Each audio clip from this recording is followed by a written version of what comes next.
Niners!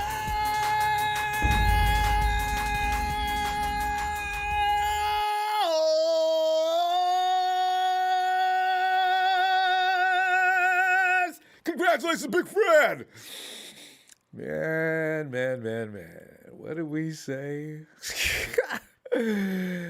Fred has signed 5 years, $95 million. Go, Fred. And you may be underpaid. Hawks, you no longer have the top linebacker in the NFL. We do. The money shows it. The stats show it. It's fun to brag around the NFC West anyway, because NFC West, well, we got some bad boys running around here, right? So if you can say good things about anybody on our team, and collectively, man, we got an army here, man. We got one. But you know, fam, if there's one thing that nobody knows other than the Niners front office is who is going to get paid, right? How they're going to go about getting it done, and when they're going to get it done. See, all that stuff we was doing, going back and forth and fighting about, get rid of this guy, get rid of that guy, and then we can pay this guy. We need to just stop it. We have no idea what they're doing. They know what they're doing. Honestly, I'll admit one thing, though. I had no idea they had that much money. They could just pop on Fred. Hey, but you know what? What they could have done, though, is they could say, Fred, this salary kicks in, though. You know, that's a risk, too, though. You can't say your salary kicks in. Oh, no, it doesn't kick in until next year, right? Yeah, he can run this contract out. That's fair for the 49ers. You run this year out, and then your contract becomes active next year. But what if Fred says, hey, what if something happens to me this year? So, Fred, you got $50 million guaranteed. What do you care for? Anyway, but there's been a lot of speculation between the media and the fans. But just as per usual, the organization strikes silently, suddenly, and quickly like a cobra. Fred Warner, there's the highest paid linebacker in the NFL. Oh, just like that. Tonight, we'll go to the phones for your response toward the Niners not only having the most talented linebacker in football, but the highest paid defender at that position. Fred. Also, the Niners also announced that the team has signed 2021 draft pick Trey Sermon, who played ball at the Ohio State and Oklahoma to his 4-year rookie deal. Niners selected T. Sermon in the third round of the 2021 NFL draft, as you know, with the number 88 overall pick. So, you know, getting it done. Well, you know what, though? I want your reaction to that, because Fred is like the most shiniest example out there on how to become legendary. Warner practiced with his teammates all offseason despite his contract situation still being up in the air. That's just the kind of guy he is. Fred said, man, come on, man. You know, Warner, and in fact, Fred told reporters back in May, obviously, I want to be a Niner for life, too, right? I know all that stuff will work itself out in due time, and I'm just focused on being the best player I can for this team.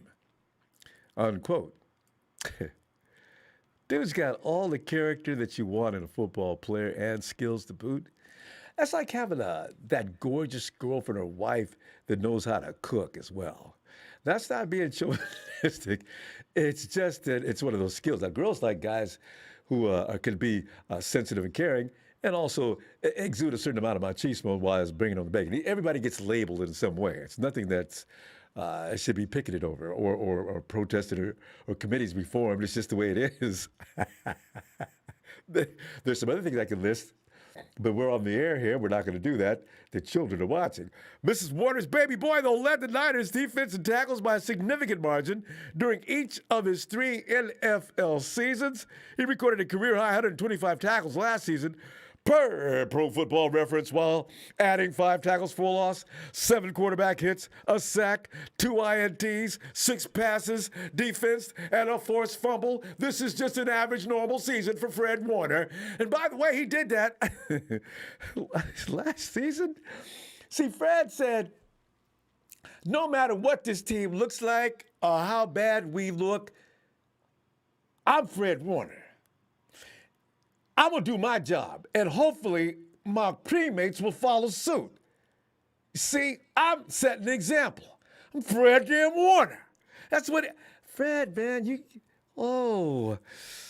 They should have gave you 100, bro. They shot you down 5, I believe. Warner was the 49ers' highest graded defender in 2020, and his 88.6 overall Pro Football Focus grade was the highest amongst NFL linebackers. Next time, fam, you get into an argument about anybody from Indianapolis or Seattle about who's got the best linebacker, just show them the numbers, and they will quietly fade into the mist. That's all they got to do. But stacking up accolades means nothing to Fred Warner. What did Fred say about the pass? Quote, stay tuned. I already seen on Twitter people saying, hey, I know what Throwback Rosary to get now, man. You know it, man. The Fred Warner jersey is going to be selling hot. And Fred feels there's so much more to come. Fred told NBC Sports Bay Area back in January, quote, I have so much growth that still needs to happen. And that's the great part about this game is you've never got it. The moment you say that you've got something, that's when you lose it. And I think I'm just going to continue to get better because ultimately I'm trying to get that ring on my finger at the end of this. Unquote. Fred! Go get him, dog! And Warner has recorded 367 tackles, 4 sacks and 21 passes defense, 3 INTs, a touchdown, and 5 forced fumbles throughout his illustrious three NFL seasons already. Fred Warner, fam, that's what I want to know. How you feeling about this tonight? Are you juice? Is it your 49ers, yours and mine? We got the best linebacker in football. And he's surrounded by who? Dre Greenlaw is next. Greenlaw's going to take this stage soon. I can feel it already. You probably say, no. Greenlaw is going to reach a certain level. His ceiling's probably within range. No. He's working next to Fred. How much is he going to learn with Fred? He's got D'Amico over here telling him, instructing him as well. I got Nick Bosa in front of me and Javon Kinlaw, who I got huge expectations for. Eric Armstead should come back to being Eric Armstead soon. What if D Ford plays this year? DJ Jones, get him on it. I need to calm down, huh? Season ain't started yet. You start giving yourself bad luck. Fam, hey, Ray Jr. said, what's up? Can you please? Daniel Andre, Fred Warner is going to be the longevity this team needs at that position. Willis and Bowman are elite, but their careers were cut short. We need to get Warner a Super Bowl victory. Danny Albright, congratulations to Fred Warner, only 24 years old, just in his prime, and Trey Sermon also signed his rookie deal. Yeah. Ray Jr., what's up? Can you please tell all these so-called football experts on your show that they don't know what they're talking about, saying we won't have money to sign Fred? And they were serious, boy. That's why I said, I made it. I'm not going to offend those people. Because they mean well when they talk. They just feel real passionate. That's okay.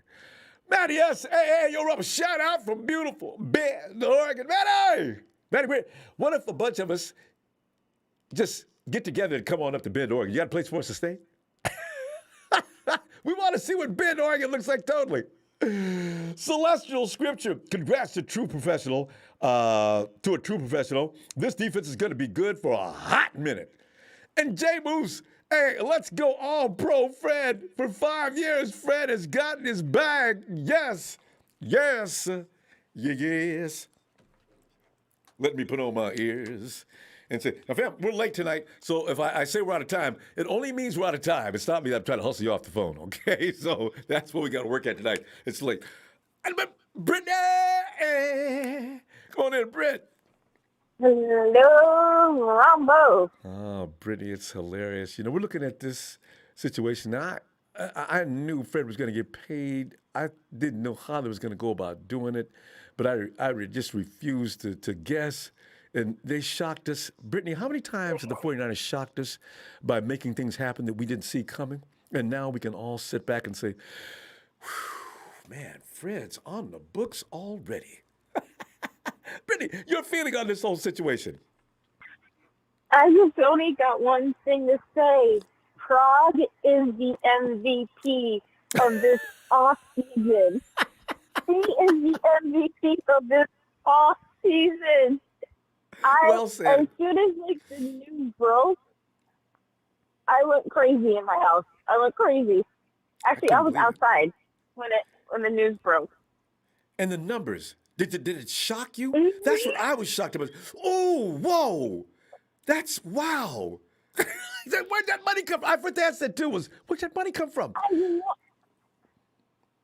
it's people misjudging the 49ers, thinking that they're not going to have the money. The only way we're going to get the money in order to pay Fred and to pay our rookies is if we cut Jimmy's contract. Prague just proved that he can do it and he can maneuver without touching a contract. So that's why he's a real MVP and everybody else is silent. Because Brittany, we should know in the future, if the 49ers aren't getting rid of everybody's most hated player, most favorite player, whatever, it probably means they know what they're doing. We need to have more confidence in this organization and stop whining about things we know nothing about. I agree. I'm just stoked. As soon as that happened, I was like, yes. And then it got better when Trey Sermon signed his rookie deal. And I was like, yes, give me more. Give me more. Oh, you're right. Every Signing our rookies. That was more money. Everybody says, well, we ain't got but $11. I don't know how we're going to pay all them rookies. And we got to keep Fred Warner. And we got to do this and that. We got to get rid of Jimmy. I was thinking, if that was the formula, we're in deep trouble anyway. Jimmy only gets paid 20 what? Exactly. That ain't going to cover all the bills you guys are talking about anyway. I'm thinking to myself, The funny thing is that all this cut Jimmy nonsense, they think that it's going to make them better and make them even more of a Super Bowl contender, when really it doesn't. No rookie has ever led their team to a... I'm not saying that as a bad thing, but... No, it's just true. He needs time. He needs time. There's a reason why... can we enjoy the moment? Yeah, there's a reason why rookies need to learn things before they can just come in and just hit the ground running in the NFL coming out of school. It just takes a minute. That's not anything unusual, So, yeah. Anyway. Can we enjoy the moment that we just signed Fred Warner to make him the highest paid linebacker? Bobby who? Are there any Seahawks fans running around here today? Oh, I'd love to see them. Because they're going to come in saying things. He may have got paid the most money, but he's still like the best linebacker in the NFL. The stats, Brittany, that's what I said. 49 fam, please carry the stats around you in your back pocket like a manual, an arguing manual. Pull it out and show these people. Look, man, your boy is not outplaying Fred. So, yeah, Fred he is. deserves it 100% because he's worked hard for it. He stayed healthy. And bottom line, this guy was determined from the day he walked in as a rookie. So wasn't he? He deserves every single penny. And Fred, in his first year, Brittany, did you notice? I kept noticing every week, Fred was like in the top 5 in making tackles. He was. I was thinking, man, okay. And you know what? He made some mistakes in that first year. He could have had even more. I says, this is a rookie. Fred Warner's leading our team in tackles. Wow. I mean, every player, rookie or a veteran, always makes mistakes every season. It's a part of the growth. But when I saw Fred, even though with those mistakes, I said, that guy's going to be special for this team. Just the first year rookie, and he's, whoa. He got cheated, Brittany. He should have actually been in the running for Defensive Rookie of the Year in his first season. Should have. Over 100 tackles in your first year? That's not normal. We're in that red and gold, Brittany. I hate to force to sound like the victims all the time, but we do get a lot of BS just for being in San Francisco. I think the league really just likes the city of San Francisco, and they don't like anything in it. Nope, they don't. They don't like the progress that we're doing. They don't like the fact that our players are playing at a high level. They just don't. And that's the honest truth. They really just don't. That's why we never voted for anything. Or you barely see a 49er player getting like an NFL Honors Award. So it's like, it's ridiculous. It's got to stop. You already know our name is on the map, and we are going to be a threat to this this season. We're going to be a threat.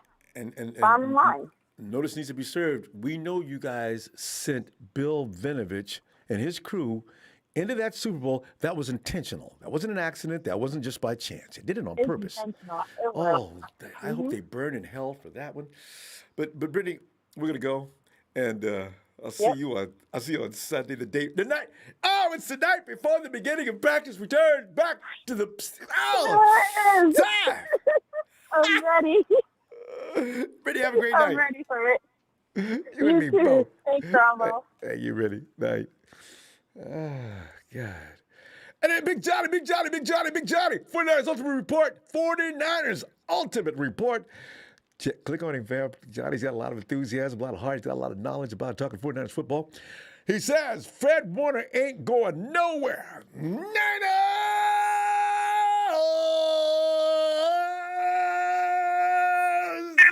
Chill, Phil. Come on in here, Phil. Hey, Ronbo. Man. Didn't I so- tell you we were going to sign Fred? Phil, I always listen to you, but you get those people calling in with counter arguments and they send doom and gloom. And pretty soon I get torn. I still always like, Phil's got to have it. He knows what he's talking about. And then this, but Phil, you knew exactly what you were talking about. The 49ers know what they're Here's the other thing. Huh. Frog is a genius. Yes. Yes, Fred is the highest paid linebacker. Yep. But it's only $40 million guaranteed. That means after the second year, the Niners can get out of the contract if something happens to Fred. Yeah. This is why the Niners are smarter than everybody else. And they get people The to other sign thing- these deals, too. That's what I'm amazed with. Well, because they're betting on themselves to play at a high level for multiple years. And if they do, they'll get their money. So, that's the deal. But the other thing is they got this deal done before a lot of linebackers who think they're better than Fred Warner for some reason Indianapolis. are going to go into contracts negotiating, like Devin White and some other guys. And the guy up in Seattle, he wants a new contract. He was holding out for a while. So, they got it done. Phil, wait. Amplify that. I just realized what you said. We've made it hard on other franchises. Because they're going to Exactly. say, the mark's been set. Because I we will got not it sell done for early. $1 less. Ooh. So now the stake's in the ground, and everybody's going to say, well, I don't want more money than Fred Warner. And that's going to put pressure on those other teams. And Like if I'm Seattle, the owner, I'd say, when you start Tampa playing like Bay. Fred Warner, then we'll talk about that. In the meantime, give me a well, break. they can't You say can't that do that, because though. they want to sign these guys. I mean, it's, they're in a negotiation, but they're not going to say you're not playing as good as Fred Warner I know. because I wish I they could see can't it. do that. I mean, you would say, so screw you. I'm out You of know? here. So, I mean, exactly. So I think the Niners do things the right way when it comes to contract negotiations. They really do. Brilliant. And so, I'm not surprised they got it done. The money was right, I think, for Fred Warner. Yeah. I think it's going to make him play better. I also think we got a big break when the Rams' top running back pulling his Achilles. I know. I don't want to. So, I don't want to laugh or say anything. Phil, I feel like you such know a what? bad I'm guy. so When I tired read of that, the I Rams chuckled. fans. yeah. I'm so tired of the Rams fans saying we're Crystal. I know, And now right? it's starting to hit them. Right? So Yes. let's go. Bring it on. You guys got now. And you have no backup. You have no backup because you have no depth. And this is what I've been trying to say about This is what the we're talking Rams. about. And not only that, when they start talking, the Rams are going to sign somebody else, they have no money to sign somebody else. They're done. It doesn't matter who they're going to sign. They can't pay them. And this is what this is the Exactly. hole they've been digging for years. Okay? And you talked about Exactly. it. So as they get injured, they can't recover where the Niners can. And, we've got, enough money in the bank under the cap. If we get an injury, we can go out and get somebody. The Rams can't. I can check into a So local they got three junior college. undrafted free agents Yeah. as their backups. So, sorry, Rams, you're done. You're toast. Rudy. You get one more injury on your top players, you're done. Because you can't pay anybody to come in. So, So, Phil, let's go further with that. Now, what is Stafford going to do without his number one running back? You and I both know the running back is essential to the workings of a good offensive attack. they were expecting this kid to make up for their lack of offensive line and, help Stafford out. Mm-hmm. Now he's gone. So now you've got a rookie running back that's going to have to run, and they were undrafted, so they're not top quality running backs. And so where are they going to go with? I mean, so everybody's going to pin their ears back and go after Stafford because there's no threat. So good luck with that. I didn't want to laugh. Good luck with that. But they laughed at us last year and called us glass men. They got this. This is why. Exactly. Yeah. That's. Yeah. Karma is hell. Yeah. Be wishing stuff on people. Now like they've got it. Raiders, I wouldn't come on be in surprised if the Rams and start have saying more bad injuries. things. You're next. Exactly. So I just wanted to bring that up too. It was brilliant. I love But it. you know what, Fred? Congratulations to Fred. He deserves it. But you know what? Again, it's friendly for the team. Mm-hmm. And if Fred plays multiple years at a very high level, he get his money. That's right. If he doesn't, the Niners can get out of it. Yeah. And so this is what we do. And consummate pro. He'll be around. I hope he makes it for the whole contract, though. I matter have what. no doubt that Fred is going to earn every penny of his money. God, yes. But it's further down the road to where the salary cap's going to go up higher. Ooh, and then it doesn't hurt as bad. Yeah. Exactly. Nothing but good things ahead. Phil, we're gonna go. So, I'll tell you what, I'm gonna see you Sunday right, as we Ronbo. celebrate like the night before Christmas, before the night before opening. Camp resumes. All right. Have a great night, man. fam. Good stuff. You too. Take care. Bye. Bye, Phil. Phil brought up a point I hadn't even thought about. 49ers being the first to sign a high-price linebacker, and that puts pressure on everybody else who hasn't signed yet. Coming in here saying, "Yeah, well, Fred just got over it." Wait a minute, before you sit down and start talking about Fred Warner, let's look at these numbers, okay? Look at your numbers and look at Fred's numbers. Now, I'm just saying, let's be fair here, all right? We want you to stay, and we're going to give you some incentives, but don't come in here telling me the bottom line is going to have to be more than Fred Warner. You got to play hardball sometimes if you want your organization to stay above water. Hey, Casey. Yo, what's shaking, Ronbo? Casey, man, we're just sitting back here and looking at our linebacker and saying, look at that.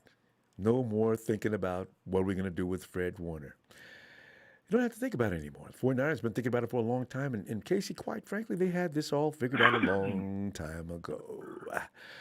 So never second guess or start assuming things with the 49ers. I'm done. And next time people do that, instead of getting into these silly arguments with them, I'm just going to sit back. You work in the front office, do you? You absolutely know that that's going to be a problem, do you? I'm tough now. I don't need this. I get tired of arguing about those kind of things anyway. But Casey, what are your feelings on this situation? And you got, your reaction toward Fred Warner being $95 million, 5-year contract. Yeah, man. I mean, congratulations, Fred. I think it's very well deserved. I think he's one of the best players in the league. Mm-hmm. I love watching Fred play. I mean, he kind of reminds me of Troy Polamalu a little bit. The way he, slimmer they version, both have, right? Yeah. and they both have like big hair. They both play the line really well. You know what I'm saying? They're both ball hawks. They both were 43 at one point too. But yeah, man. You can make that comparison. I just realized that is a good comparison. Yeah, you were 43 in high school, man. So. And they can cover. They can both cover. There's nothing they can't sideline do. To sideline, man. I mean, here's a guy. Yeah, and wasn't Fred playing like nickel in college or whatever, or so? Safety. I mean, Yeah. He's got No, he was say, playing I think nickel. he did play. Was he? Yeah. Yeah. But Fred, even in the NFL, is ranked as one of the best coverage guys in the league. He's the Yeah. linebacker. That's what I'm saying. You know, Yeah. he's like this. He's kind of like this hybrid player. You know. But I really like what Phil said too. How like other teams are going to see that, and because people like the Colts and paying Darius Leonard and Darius already. there's a bunch of there's a Oh, bunch of hey, teams. Casey, here's the question you're going to see from the Laddick, is that it? Laddick? He says, did we overpay for Fred? Is there anything in your mind toward what's just happened? Are you feeling any of that sentiment? Do you think we overpaid for Fred? Was that not Ronbo, enough? Or what do you think? That's just the nature of the business today. Because when T.O. was getting a 5-year extension, it was for $35 million like 15 years ago. So the nature of the business, people like Shaq Barrett getting 17 or 18 million a year and stuff like that. I mean, it is what it is. I mean, it Casey, seems in like 5 years, this is going to be a seems bargain. pretty tough. It is. Yeah, it seems like it seems like if your quarterback isn't the best player on your team, then paying 18 million a year and stuff is going to be pretty tough. But here's the thing, though. You in 5 years, in 3 years, Fred Warner's contract is probably going to pale in comparison. I don't know who's up and coming in the NFL, but it's going to pale in comparison to the top price. It's even like with Jimmy when he first got paid. It was huge. He was number one in the league. It seems and like now Jimmy's got a seems tiny. like we've been saying. Yeah, it seems like we've been saying this for years. Every like year. Other players and stuff. Though, it's like like when Jimmy was getting his contract, it was like, oh, Jimmy's my contract God, is right? so Jimmy's so getting here we paid are chump 4 years change. later.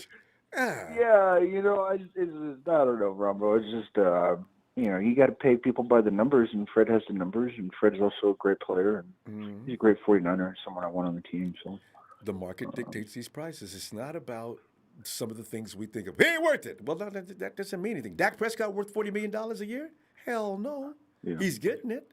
I mean, it seems like everyone in the league sees stuff like that, and they go, well, Fred's gonna get that, then I can get that and stuff. So, but, you got to earn it, and Fred's earned it. So, but what I'm really looking forward to is watching the maturation of Brandon Ayuk this year. I think that's going to be what I'm really looking forward to. I know, right? Him and Kinlaw. Hopefully, Kinlaw takes another step. And Debo, I want to see Debo stay healthy, because Casey, quite frankly, no matter what Ayuk does, the real catalyst of that team is actually Debo. When Debo gets started and rolling, you know why? Because he seems to be this year will be Ayuk, because I think if Ayuk goes down, then they're in real trouble. Debo went down last year. We were in real trouble, though. I think we've kind of started to see the role that Ayuk will play, and I think it can really be that true number one if he stays healthy. True. I agree with that. I do. He does have number one potential, but Debo, every time he's in a play, it's not like there's anything Debo can't do. I mean, we've seen him go down. We've seen him do go routes, and I mean, it just seems like it's more fitting for Ayuk to be in that role. But he's like, what's that guy's name that just went to Buffalo here? That wide receiver. Stephon Diggs. Diggs. Yeah. And Ayuk kind of remind me of both of them have that same kind of "I'll destroy you" suddenly. A little bit. Skill. Well, what I like about Ayuk is he reminds me of Anquan Bolton a little bit.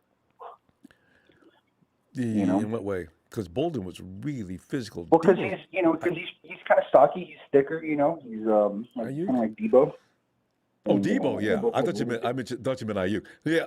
Oh, God, absolutely. They're the same people. Go over the middle. Oh, yeah. Debo's just younger. That's all. Go over the middle. I agree. Yeah. Man, I wish the Niners could get Adam Thielen. Man, that would be cool. He was out there for a minute. Wait a minute. Thielen wasn't the guy that the Vikings got lost just recently. Also tied in, right? But yeah. I don't even know. Yeah, Thielen's one of those guys. Yeah, because wide receivers, man, it's So, Ronbo, it's been a few weeks since we talked. Has anyone torn their ACL eating dinner or anything? Or? Don't even joke. You know, I mean, we've seen it already. I mean, there's Jeffrey Wilson Jr. sitting in the I can't facility believe it, Ronbo. having something to eat, stands up to him, what? Stop playing, man. Get up. Oh, I'm serious. My knee. Oh, you know. Oh, my God. Yeah, man. They just got to stay healthy, man. We'll be fine. I know. It really pissed me off the other day here, and I think it was a week ago. Big Show called in and said they were going to go 11-6. Oh, I hate that number, Ronbo. I don't know what the hell 11-6 is, man, but that's not It's a 49er record, Ronbo. It's as bad as 9-7. It's the new 9-7. Yeah, right? I don't want no 11-6. I know. No. I don't want no 10-7, no 11-6. I don't want no. I mean, 12-5 might be okay. That might be okay. Yeah, that's a floor. I need 12 wins. Come on, you guys. You got to stay on the field. If you stay on the field, 12 wins should not be impossible. I mean, there's only a few teams Big Show, out if you're there. listening, man, don't ever come back with that 11-6. You gotta get that out of here. It's 13-4 because we got. Here's the thing. Every year we get people that are like cautious, and they never, because you go through social media and you start saying good things about friends. And man, don't jinx it. I mean, come on, don't jinx what? It's fine. The team's good. We just need to stay healthy. That's the jinx. Don't even say that word. Fam, we got to go, Casey. Good hearing from you again. I guess we're going to start hearing from you now the football season's going to start. Good. All right. Yeah, man. It's a fun time, man. Starting to feel like Christmas around here, man. Better get that starter jacket ready, Ronbo. We need that good luck, man. Hot as it is, I know. I got it cleaned and everything. All right, Casey. Right. Have a great night, fam. All right, Ronbo. Hey, and as John said, Fred Warner contract is a bargain in 3. Will be a bargain in 3 years. Alexa, turn on the living room light. And that's the way it goes. Once you get your contract and it starts to get matured, and 2 or 3 years later, whatever you were getting paid, everybody said, "Wow!" 2 years later, that dude ain't getting paid no money, you know, because hey, Papa Dragon, Papa. Merry Christmas, Happy Hanukkah, Yeah. Niner Nation, Happy Kwanzaa. We got a nice gift. I was wondering how far you were going to go. How many languages do you know that holiday to be? What did you? Well, you know, I'm American, man. I left a bunch out. Yeah. But I'm American. There you go. I celebrate all Americans. All Americans, especially ones that love the Niners. Yes, indeed. Fred Warner. That lets out a I didn't percentage have of a our doubt. chat. He ain't talking to y'all. But go ahead, Pop. I didn't have a doubt. But I'm going to keep it 100% real. I'm not about to give no props to nobody. You know why? Because I want championships. Thank you. I want championships. You're right. All this tells me is what our philosophy is. Basically, our defense is what a defense was when you have a 3-down middle linebacker, right? We built from the inside out. So as soon as we move Ford's contract, hopefully the next extension will be Bosa. Hopefully, right? And that's how their money's working. And when they move on from Armstead, it'll be Kinlaw, hopefully, if he progresses. But, you know, Warner deserves it. He's progressed. Since he's gotten here, he's gotten bigger. He's gotten faster. He's gotten smarter. He's improved every single year he's here. Last time I saw a linebacker do that, he went to the Hall of Fame. I'm not saying he's Hall of Fame. I'm saying he's Hall of Fame-ish. He's only 24. God, yes. Got the right Easily. mentality. Got the right mentality. So yeah, you know, it's about time. But I'm not about to sing no praises yet, because for every victory we get, we're always covering up for a loss. Now, you know, I'm not going to say no names like Buckner. All I'm saying is that they haven't been 100, and that's what it takes in this league. You can't shoot yourself in the foot, right? The only thing Armstead has done, he's had one good year. He got a big contract. Now he was what he was before. Now, again, I'm not going to put too much stock into it, but I am going to say this. We'll continue to build from the inside out. That's just what Shanahan's philosophy is. And what that means is that secondary is always going to be secondary. They're going to really build around that front seven. Nothing wrong with that. They just got to stick to their philosophy, and they got to stop giving the wrong people big money. But they damn sure gave the right person big money. Now, as far as like, oh, well, we can get out of the contract in 2 years, I don't care about any of that. I really don't. I care about 2021. I'm ready to win now. I'm not ready to win 5 years from now. I've been waiting to win since 1994. Everybody. That's where I'm at. Exactly. So as far as I'm concerned, right now, at this point, you know, I heard someone say that one of the most important people on the team is Debo. Well, in my opinion, the most important person on that offense outside of the quarterback is Kittle. And right behind him is Hughes, because those guys block. When they're in the lineup, the running game goes. It goes. Right? So that's what we need. We need our youth to really fill in for Emmanuel Sanders. He's got to give us 68, 70 yards a game. You do the math, that's over 1,000 yards, right? So he's got to fill that role. Compare those numbers from last year. And Shanahan. Prorate them. Yeah. Exactly. Right. And as far as Debo goes, we know Debo's a dog. We know he's a nasty dog. Fred, his name is Debo. That's it. Papa, that's why I call him, I didn't call him the most valuable. I call him the catalyst. He is that guy who, for some reason, brings the matches and lights that fire. And the 49ers seem to roll. Everybody seems to just roll when Debo's rolling. Coming around that corner at 100 miles an hour, putting spin moves on Seahawks and running into the end zone. Don't you look? You see what I did there? I used the Seahawks as a bad example. And coming in and just, you know. I like that. That was tight. That was real tight. I like that. That was great. Yeah. But Kyle can't forget about him in the second half. Period. He's got to make sure that Debo gets those touches in the second half. Yes. He's got to keep him involved. As long as he does that. And then absolutely, I mean, the running game is going to be tip top. So, but yes, super stoked. Super stoked about Warner. I don't know who's next. I really don't. But you don't real have happy about that one. Nick's going his third year. He's a first-round pick. We don't have to entertain paying Nick this year. Now, next year for sure they do. No, not this year. Yeah. If it goes the way I saw it happening, with the way that, and let me just say one more thing about Warner. Can a brother be the face of the franchise? Can he? Is it okay? Wait a minute. Let me think about that for a minute. You're about to get Fred. Hey, Fred, dog, listen up, man. Listen up. You just got paid. Well, you haven't gotten paid officially, but you got paid. Better get that prenup, dog. So work out that settlement in the prenup. I'm telling you, work it out in the prenup. Every time I tell my young fellas, work it out in the prenup, they don't do it. Take it to the cleaners. Hey, I bet your space is going to be up on the billboard outside the stadium, you know? It better be. It better be, because not because he's getting paid, but he's the one guy that deserves to get paid. Period. He's there. He didn't have to be there for OTAs. You know what? He was there.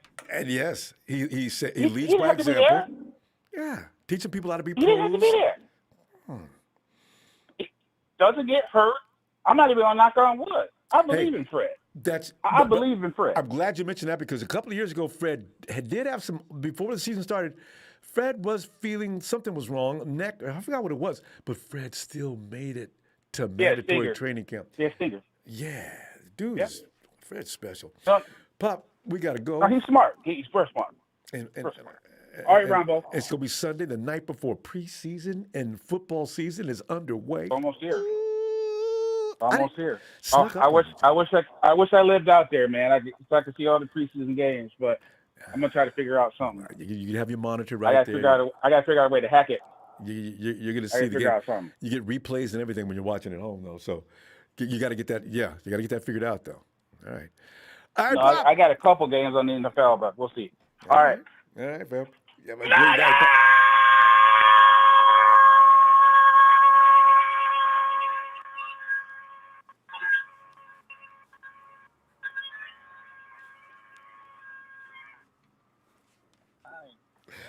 Bob, I always feel like I'm riding a roller coaster whenever you I know, right?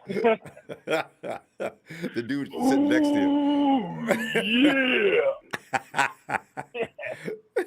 Like Bobby. Yes. All right. Oh God. Ice. Subscribe. But ice, baby, too cold. Don't we gotta I'm get some of here, that. man. We gotta get some of that beverage, and that's gotta be home brew that Papa Dragon is drinking. Gotta find out his Yo, formula ice, for that. ice, baby. We gotta stay together, though. Ice, baby. Ice. That's what that signing was. Ice, baby. Wasn't it? That's what that signing was, man. Tell you. You know See, what? we ain't got to. We're not saying never go let nobody get away that they want to keep. We need to just make up our minds about that. Stop arguing and fighting every year about we can't afford this, we can't afford that. Right. No, you say you can't afford that. The 49ers can. Exactly. You know? So You know what? These people gotta understand something. Okay, you know why? I'm gonna give you an example. I remember Ray Lewis was in Baltimore. He stayed there for all those years. That defense was always on top for how many years when Ray Lewis was there? Yeah, every damn year. Right? Right or wrong? Right. That's the same formula. We basically kind of follow the same thing. And a lot of teams try it, but they just can't keep that going because, it's hard to find those type of linebackers such as Fred Warners and Ray Lewis. It's very, not you're that so many. right, because you look at Willis and Bowman. You look at Bobby Wagner over in even the Panthers. Yes. God, what is his name? Premier linebackers make a difference on your defense. Your defense is going to be a good defense. The one great ingredient it must have is exactly right: a pass rush and a linebacking group. Yeah, you have those two ingredients. The secondary is not a big deal. So you can actually, and if you do have one great guy in secondary, that's even awesome. But like I said, Bosa and him is the heart and soul of that whole defense. I don't care what anybody say. And he deserves every penny of that. And Bosa will get his paper too. Now, the thing about this is people got to realize the reason why he just set the standard by getting that bread. He just set that, Madonna just set it off. There's a lot of dudes going to be like, yo, man, everybody's going to want to get that money, But you got to understand, though, listen, NFL careers are a lot of them are there's not a lot of longevity. That's it. NFL, and they don't realize that exactly. And they don't realize that when you get that kind of money, 40 million, 50 million, and all that, half of that goes in taxes. And then every city you go to, you get taxed. Yeah. People don't pay no attention to that. People don't realize how much money these guys have to kick out. Exactly. You're paying California taxes. You got to pay, and people don't realize every city they go play in, they pay taxes. Well, a lot of people don't look what's inside these contracts. So there's a few states that players love to play that in. Don't hit you like that. I think Oregon. Oregon might be one. You know what I'm saying? I don't know about Seattle, Washington, but there's some certain states that don't, but a majority of them, they do. Well, when they go there, they got to pay taxes. So, like California, New York. So, these guys got to get their money. Yeah. They deserve every penny. Oh, hell yeah. So, these dudes got to get their money. Now, another thing, now that he signed, we straight. Everybody else everything's falling into place because you know what? It's the culture, man. We created Lynch and the coach Shanahan. They created a culture where people want to stay and play. You haven't heard a lot of guys wanting to jump ship. If anybody wanted to jump ship this year, they'd have jumped already. They came back. Yeah. You know why they came back? Because they like the culture. They want to stay here. They know they're going to make their money, and they're happy there. Yeah. So by creating that culture and great players that want to stay and play here, then you're going to have success. Happy players. That's simple. Happy players, man. Happy wife, happy life. You know what I'm saying? Yeah. I mean, Jed's doing his role. He's making the clubhouse is very comfortable. He doesn't go as far as the what's the Texas the Mavericks owner. Anyway, the Mavericks owner makes it so. Cuban. Yeah, Mark Cuban makes it so He's an idiot. luxurious in that clubhouse that you don't want to go home, from what I heard. You just want to live in the clubhouse, right? Exactly. Jed's just a step Well, my behind back end him. idea, but yeah, but you're right. He's good. Yeah, but you have to. So they're happy here. And then the other half, what Phil was saying, and the other guy was saying about Ayuk and Debo and all that. Bottom line for our offense is always going to be our offensive line for one. Number two, health is another thing. You know what I'm saying? And Debo is up for a contract, so he got to play. It ain't no you can't play 8 games and don't play. Tape it up and go. You already know what time it is. We got 36. Yeah, man. We got 36 guys up for contract. No, 35 now. Yeah. Okay? 35 guys on our squad up for contract. If you don't play, you don't get paid. It's that simple. You don't play, you don't put numbers. Hurd is in that same conversation. There's a few other guys in those same conversations. Yeah. All that injury crap you've been crying with your little nicks and bruises and all that old BS. Listen, you want to get paid, you going to play. Because if they don't play and put up no numbers, then not only that we're not going to pay you, you're going to be gone. And number two, ain't nobody else in the NFL going to pay you. Then you're going back to the bare minimum. Oh. Fact. Got to use that political phrase comes Contract, but believe it. I was just saying that political phrase. Now you have to get paid to play. You got to, dog. That's a fact, Niners. You know what I'm saying? Because you know what? This in a way, it's a good thing for us and a bad thing. The good thing for us is that we know and I think they did that on purpose in a way. I think Lynch and Shanahan did it on purpose because they know that anybody that want to get paid and really keep a job, they got to step up and put numbers up. So whether we keep them or not, then what that does for us is like, well, they got these guys here. They keep a few of these guys, other guys left. Then other players are going to want to come to us anyway behind this here. So it's a win-win for us. You see what I'm saying? Easily. Make sense? Yeah, makes all yeah, sense. So in the world. we exactly. Man, these dudes here, man, they looking at Fred. Now, all these dudes that's on these rookie deals and all the guys that's up for another contract, they seeing him get that bread. And man, that was a good move he did. Oh, man, I'm loving Lynch for that. And see what he does. And then realize when you go to negotiation, that's how you get that kind of reimbursement. You don't get it just for being out here. So, Ice, we got to go, fam. So all that now, good stuff you brought I tonight. know we got to go, but one thing before I go, man, let me tell you. Check this, dog. We are going to go. My prediction, we're going to win 15 games. Ooh, I like that. We stay healthy, we're going to win 15 games. Hey, 15 is... I'm telling you. If we stay healthy, that is so we're going to win doable. 15 games. Yeah, because, number one, we are in the best position of anybody in the whole NFL right now. We're young, we're fast, good coaching, we got all the tools. All we got to do is stay healthy, man. Bottom line, we stay healthy, it's going to cause problems. Remember one thing. The schedule is as it is. There's nothing. It's not our fault that it's that easy. And Aaron Rodgers has told everybody, if you guys think I'm going back to Green Bay, I've got a bridge in San Francisco to sell you. Hey, thank you. And know what's crazy, dog? Believe it or not, I'm telling you, he still wants to come here. People may say what they want to say. Probably.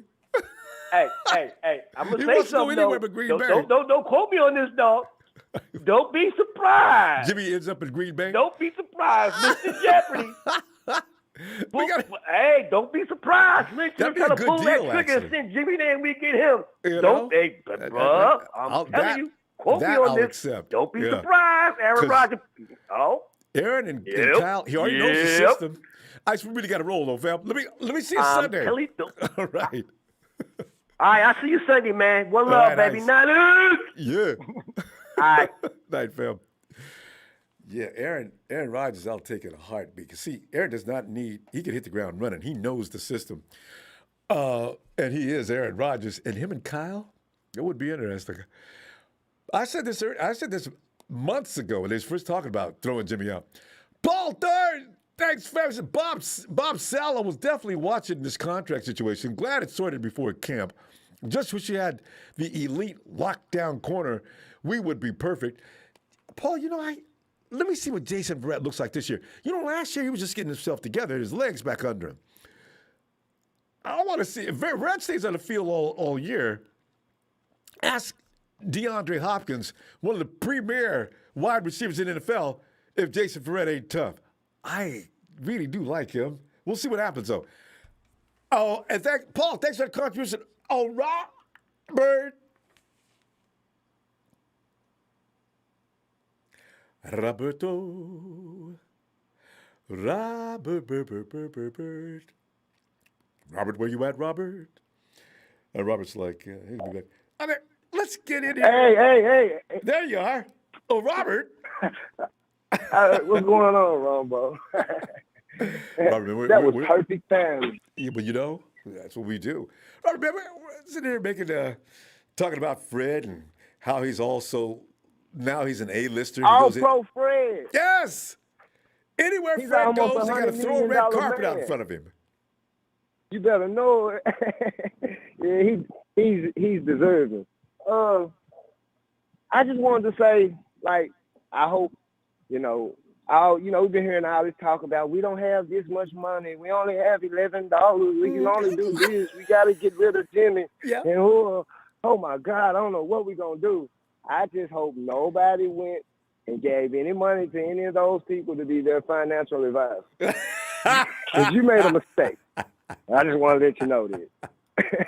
And would argue you down, Robert. If you had anything to object to that, argue into the dirt. I said, man, this is a professional organization.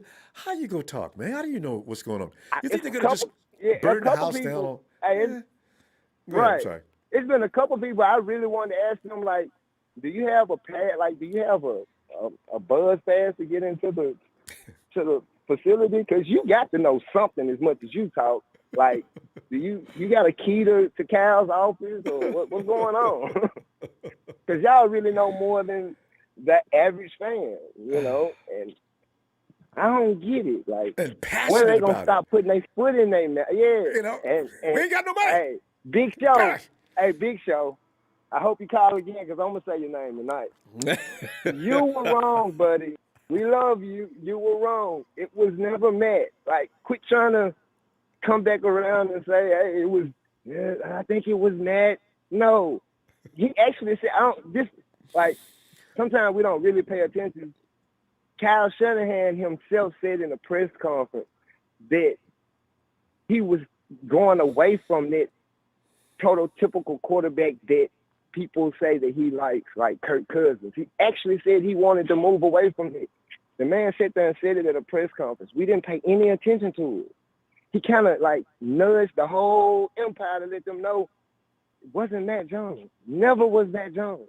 I don't even know why people thought that you just keep Jimmy and just hope Jimmy can take another leap. Because that's how you're going to get out a younger Jimmy. That's all he is, pretty much. Wow.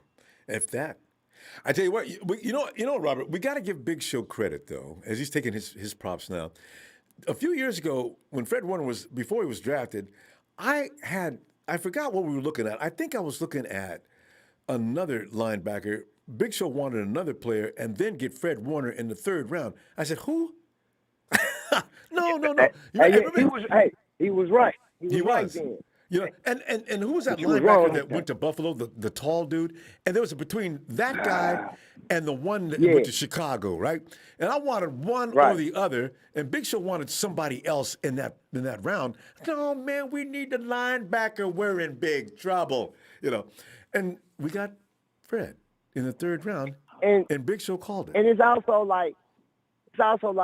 it's damned if we do, damned if we don't. What's the guy that said that it was a bad, the deal's a bad deal for how much we paid Fred? And there's some people are already thinking that. I've seen that. Somebody said that in the chat. Because it's not a perennial position in, not a cornerback or a pass rusher. We got to remember that all teams are not put together the same way. Absolutely. Kyle Shanahan, they value different positions. You just can't. There's not a standard to say that if you're not outside the quarterback position, other teams value different positions different ways. Mm-hmm. Like there's a lot of teams that don't use a fullback, but on the 49ers, the fullback is one of the most important positions to make our offense go. And he gets paid. So, and he gets paid for that. So we got to get away from that. It's not a perennial position. You got to understand the value that Fred brings to our team.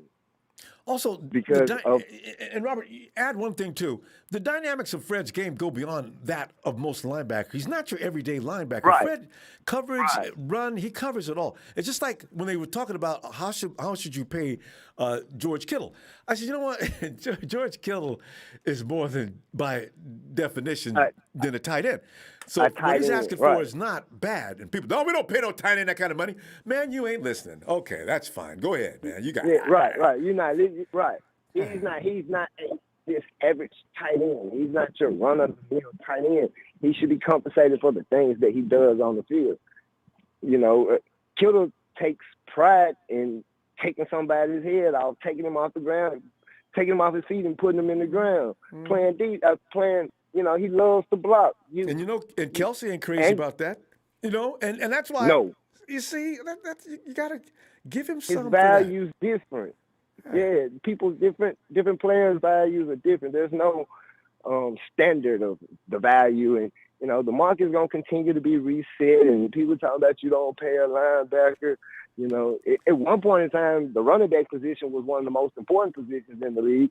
Then it became one of the least important positions in the league. So it's called the evolution of the game. The game's going to continue. At one point in time, it was all about big receivers. Now going back to smaller receivers. And excellent point. The game evolves. We're playing cat and mouse. Nothing stays the same for too long. They're gonna, you know what, Robert? We got to go, but they're gonna start changing the names pretty soon. They're gonna just this way you could put different structure of pay. If this player does so much more than just his traditional spot, and you have to add to that a certain amount. I'm pretty sure the players' union is probably already talking that way, but we're gonna see what's evolving to continue.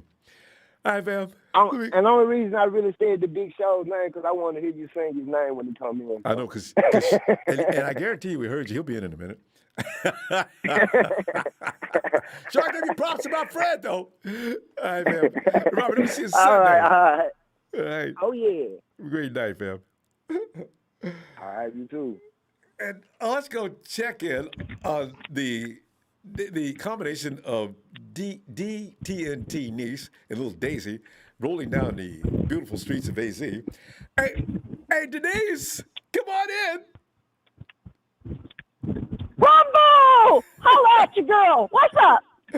Denise, I was thinking about you. You know that. I told you on Twitter. I said, oh, man. The Suns had to go down like that, and they fought hard for 4 quarters.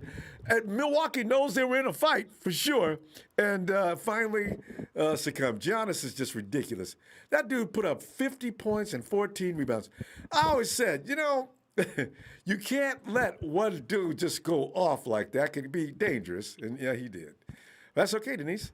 The Suns did not change. Ronbo, I'm not going to lie to you. I don't even like country music.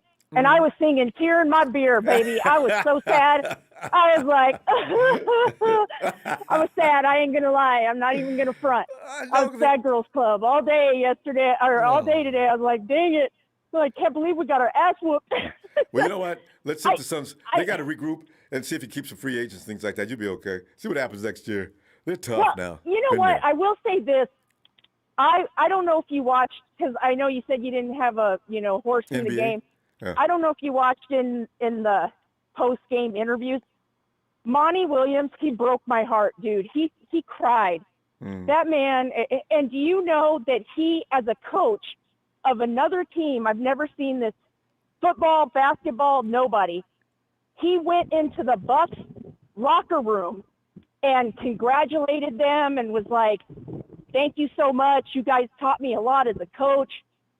Congratulations. And then he got to the podium and he was crying. And I was like, oh my God.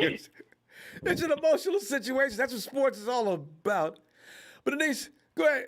reflect a little bit about how you feel about the signing of Fred Warner. Are you breathing a Honey, sigh I of gotta relief? tell you, all pro Fred, all pro Fred. I love that man. He's one of my favorite 49ers.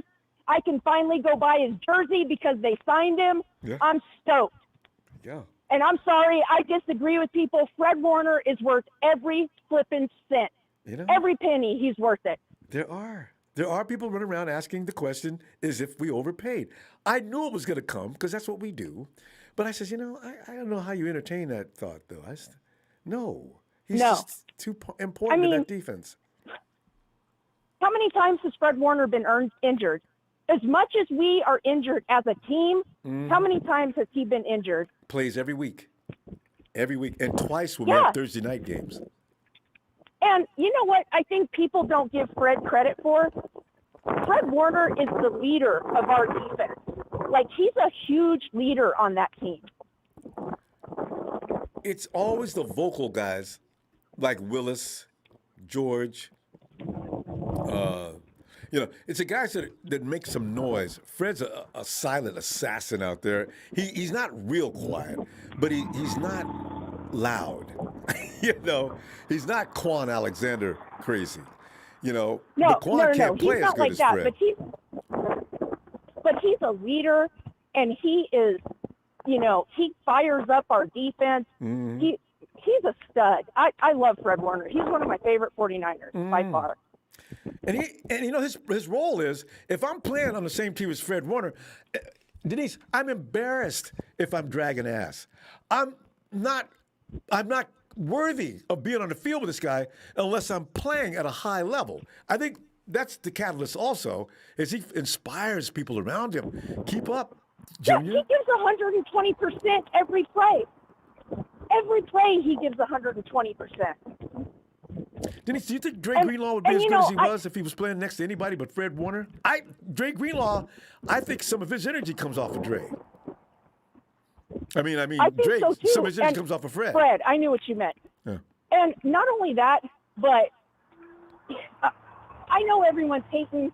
I love D-Buck, and I was sad when they didn't sign DeForest Buckner, but I was a little miffed that DeForest Buckner didn't take what they offered him. And he was like, "Oh no, I'm worth $21 million, not 19. 22. I can't take 19 or 20 or whatever it was." I was like, "Dude, I get it. You deserve to be paid." And I love D-Buck, but I think Eric Armstead is going to do much better if they will keep him in position. Mm-hmm. They play Eric a lot out of position, and I think Eric gets a lot of hate for that, and I don't think all of it's Eric's fault. Yeah. Sal explained it last year clearly. Nobody listened. They don't care. Just don't like him. He didn't put up the numbers. Eric, he actually, statistically, he did a couple of things really well. He sealed the edge really well. He's one of the best in the league at it. In fact, he was number one in one category. I forgot which one it was. I got to go back and look at that. Eric Armstead needs to be put back in the middle and with some people that can actually do their jobs so he can do his job. I understand about, he's getting paid. People think because you're getting paid, you need to just dominate. No matter what the circumstances are or whatever else happens, you're getting paid this amount of money, make it happen. Can't. He's a defensive tackle. He's not a defensive end. And I understand in Shanahan's offense and defense, you need to play all positions and you need to be great at all of them, blah, blah, blah. I get it. But when you play a position your whole career and then all of a sudden they're like, hey, we need to, and granted, due to injuries, they didn't have a choice. He had to play outside for a while because D Ford, fix or repair daily, not on the field. Wait a minute, Denise, did you design that funny? Well, I got to remember that one. Wait, have I heard that before? Is that you? Did you come up with that? Yeah, I said that last time I called Fix in. or repair daily. Found it. Oh, D. See what you did? Oh. That's good, Denise. You need an award for that one. But it's true. That's why you got to keep players out there as a strong unit. You start isolating guys. Of course, you're going to look a little different. Yeah. But I am super excited about Fred. I think he deserved every penny he got. I think he's fantastic. And by the way, for a weather report, it's a cool 99 degrees in Arizona right now. As me and Daisy are cruising the streets. In the daytime, that's warm. In the evening, that's just like beyond belief. I love it. You go, Denise. Denise, you're going to finally get acclimated to that. It's not bothering you like it might have been 2 months ago, is it? I have to tell you, Ronbo, I walked last night, again, crying in my beer because of the sun, but that's beside the point. I still did me, and I still took my walk. It was 102 last night at 8:30. Oh. 102, Ronbo. Whoa. Wow. And let me be the one to tell you, I was dying. I'm not lying, dude. I came home and I was like, holy shit. Sweating. I'm like, is it extra hot today? Or am I just losing it? I'm like, You damn. you didn't look at the weather forecast. Yeah, you didn't see the measurement, right? That's. Yeah, I didn't. I usually check it before I leave the house, and I didn't last night again, probably because I was all upset. But still, it was 102. Whew. And it doesn't sound like a big difference, like 99 versus 102. No, it is. But boy, whew. You can feel that. It was, whew. Yeah, especially in the evening. That's like, now it's just, but it's a little more comfortable than it would be in the daytime with the sun time helping it slap you, It's just. Oh, God, hell no. Yeah, you won't catch me in the sun out here doing that. No, no. That it takes all your juice is what probably, your energy level just goes, I could sleep all day under an AC at 100 degrees of weather out there. You know what I'm saying? Oh, God, yes. Denise, we're going to go. Right. I'm going to look for you with Daisy tomorrow. Oh, no, Sunday. I forgot to what day. Let's get together Sunday the night before we get this action started. Started. Our season's getting ready to start. Ah! It's about time, excited. too. Yes. All right, Denise. You have a great night. Good night. Good night, faithful. Good night, all my friends, all my haters. I love y'all. All of y'all. I don't care. I love y'all. Have a fantastic night. Isn't she wonderful? Night, Denise. Good night. And I see Horace. Horace says, people forget Fred was supposed to be Ruben's backup. I'm still mad about that. What if Ruben wouldn't have been so insane and would him and Fred together? Oh. Say what you want to about Ruben, that boy can play some ball. He just don't have, like I always say, he just had bad judgment when it come to women. Emilio. Emilio. What's happening? Yeah, man, we're talking about Fred Warnick, and now more than half of us, he can buy our houses and still have plenty of money left. Pretty much. And somebody said, I saw somebody, you know how we do. Somebody immediately on the chat said, "Did we overpay for Fred Warner?" I was waiting on that. No, I actually got him pretty cheap. I just, because you know what people do, and I heard what Phil said. Because you think about it, the way you break it down, let's say you $95 million a year, it's $19 million. Like, God, that's a lot of money. But like like I said, and then I realized his guarantee's only $40 million. Mm-hmm. So once he gets that $40 million, yeah. I already knew that, but Phil down after the $40 million, you can get rid of him. So basically, if you have within 2 years, you can men can kick rocks, and we don't have to deal with this contract ever again. So, and Emilio, remember Cali taxes. If anybody knows, you can make all the money you want to. Taxes says, yeah, we want to thank you for that. We'll take this out. You can have the rest. Thank you very much. So it's Fred has got paid, but he probably got paid what he needed to get paid to come somewhere near what he's worth. So I ain't mad at him. Yeah. Yeah, as of now it's the top paid linebacker. But then you think about it, it's like when we paid Jimmy. Oh, Jimmy, we paid over Jimmy. Oh. Jimmy's paid this, and then all of a sudden, he's like the top 5th paid quarterback now. 6, 7. He's down there. Actually, he's for a few months. 12? Actually, I think. Yeah. So now what? Jimmy's like 12. So it's just like Jimmy's. You think about it. It's kind of good. We get ahead. We get ahead because then all these other players are getting top dollar, and then we end up not being so high after like a year or two later. And force other people to spend all their money. Yeah. Pretty much, if you think about it, the only other player that we are going to have to pay if he does pan out is Trey Lance when he gets there, and takes over and he shows that he's potential and didn't it? Nick first. Nick's gonna be worth a fortune. No, I know that, but I'm talking about our most expensive player on that team. Oh yeah. When he gets there, it will be Trey Lance if he pans out. Yeah. Yeah, no, he's gonna be expensive because you think about what they paid Mahomes and yeah, 4 years from now. Oh yeah, it's we think think about it. Let's say within that time, just give it within that time frame. He himself gets a chance to win the Super Bowl. Yeah, he's gonna want to ask for more money. He's gonna get paid for it. So we think you think Mahomes and Dak are getting paid?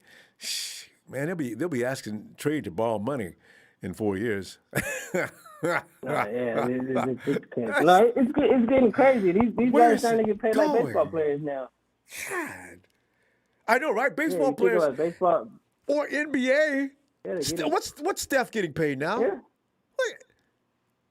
One something I think I can't remember. Is he down off for $200 million? I think he's close. I might be wrong. I'm not sure, but I know he's Steph up there. Steph was at 200 the year before last. Because I fell off my chair. Like I said, he's up there. Yeah, see. Yeah, so he's up there. Unless he's taking a pay cut to let other people join the team. Nah, he ain't taking no damn pay cut. I mean, he done said before money's Steph said, I ain't getting paid enough money. He's not taking one, but he done said before money's not a thing. he grew up with money anyways. His dad was an NBA player. I forgot about that. He was never hurting for money, so so he's not one of those players that were hurting for money. Even Clay was his dad was an NBA player, so those are the kind of guys that really don't hurt for money. It's just you think about like players like you look at Fred Warner. He didn't have nothing growing up, so this is a big chunk of change for him. This is totally different. Yeah. You look at Bosa too. His dad was a football player. He ain't never worried about money. So it's just some of these players they're gonna get paid. They're not gonna worry about it. They don't care. These other ones that don't get paid. You look at Mahomes didn't have anything. That's a big difference for him growing up.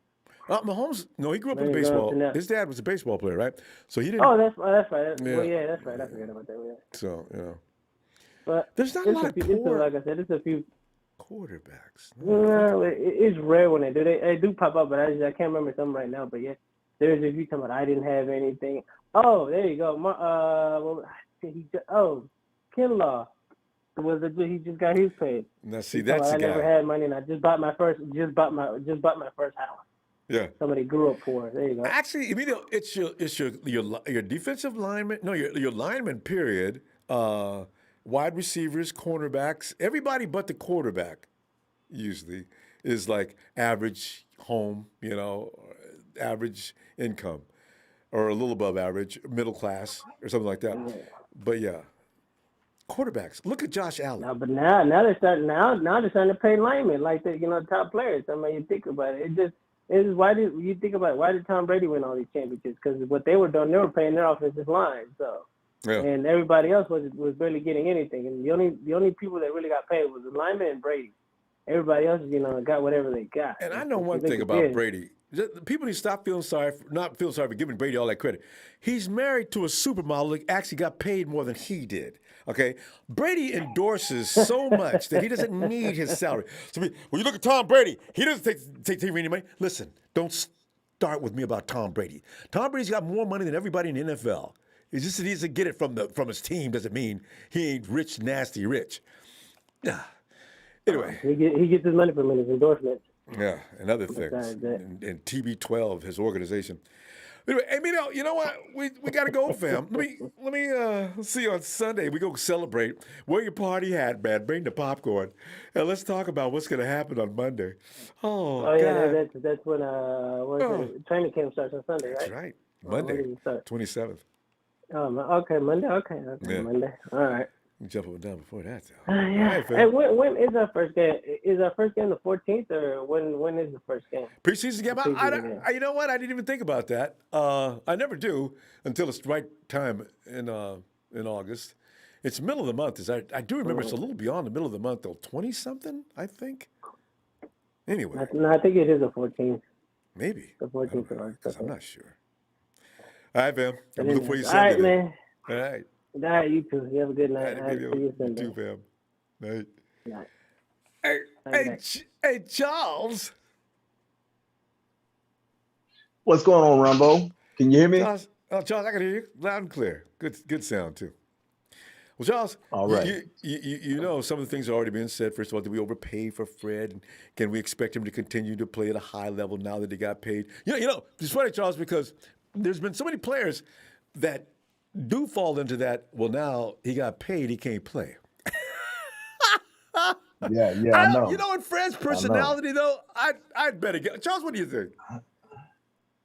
Hey, I think the money's befitting. I think you know, he got the money that we shouldn't have given. Who's the other defensive tackle that, you know, he got Eric 2 Armstead. sacks last year? Eric Armstead. Yeah. You know, he got the money that is well deserved of him. Eric Armstead. You know, when we kept Eric Amstead and we traded Defoe, I was highly disappointed. I couldn't believe what I was seeing.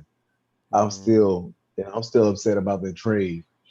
But this money Charles, is well deserved. You do realize it. I think that I don't know.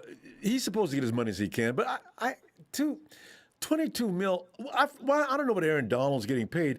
I don't know. Defoe, he's really good. I don't know if he's Aaron Donald good though. You know, but I think it's not just about gameplay. He was doing the thing, but it's he's a stalwart. Presence. Yeah. Somebody's presence. When you know somebody's on the team, you play better. You know, when Defoe was on the team, everybody knew that Defoe was there, and everybody wanted to play for Defoe. You know, everybody wanted him there. Everybody wanted to be around him. You know, he was a rock star on our team, and I think one of the things I realized about Kyle Shanahan, he doesn't like personalities on his team bigger than his, and so I believe that's the reason why they got rid of him, because he wants everybody on the team to their personality to be, their name to be less than his. And I believe that's the reason why Charles, they got rid of him. Wait a minute, you lost me. Who are you talking about now? I'm talking about the reason why they got rid of Defoe. You think he had that kind of personality? Do you? I didn't Really. Yeah. Everybody. I didn't read everybody that loved Defoe. No, I mean as far as everybody. Him having a personality that was. Were you describing DeForest Buckner as being a person that thinks the whole world revolved around him, or the team revolved? No, I'm not talking about that. I'm not talking about that. I'm talking about someone that gave his all, and that when you talk to him, his personality was magnetic. Like whenever he was one of the type of people that when he said, "Hey, let's go," he led the charge. And so he was a defensive tackle that was in the clutches. And you know, everybody, he led the charge. Like I said, he was that person that when he said, "Hey, let's get this done," he made certain calls on the defensive line that, you know, he was that person. He was that person everybody wanted to fight for. And so I'm not saying it was the reason, but I don't see any other reasons why they would get rid of Defoe and keep Eric Armstead. Because the thing is, I wonder though, even if they got rid of Eric Armstead, were they going to pay? Were they going to be able to pay, or were they? It may have been beyond just that. It may have been a principle of thinking, DeForest, we're not going to go 22. I understand too. DeForest, his people would have settled for 19 had the 49ers not just sat on that number and negotiated for. And I think $1 more million, the 49ers actually could have said, okay, give him 19. If he'll settle for that, then let's just do that. And if that's the case, I'm not happy with that either.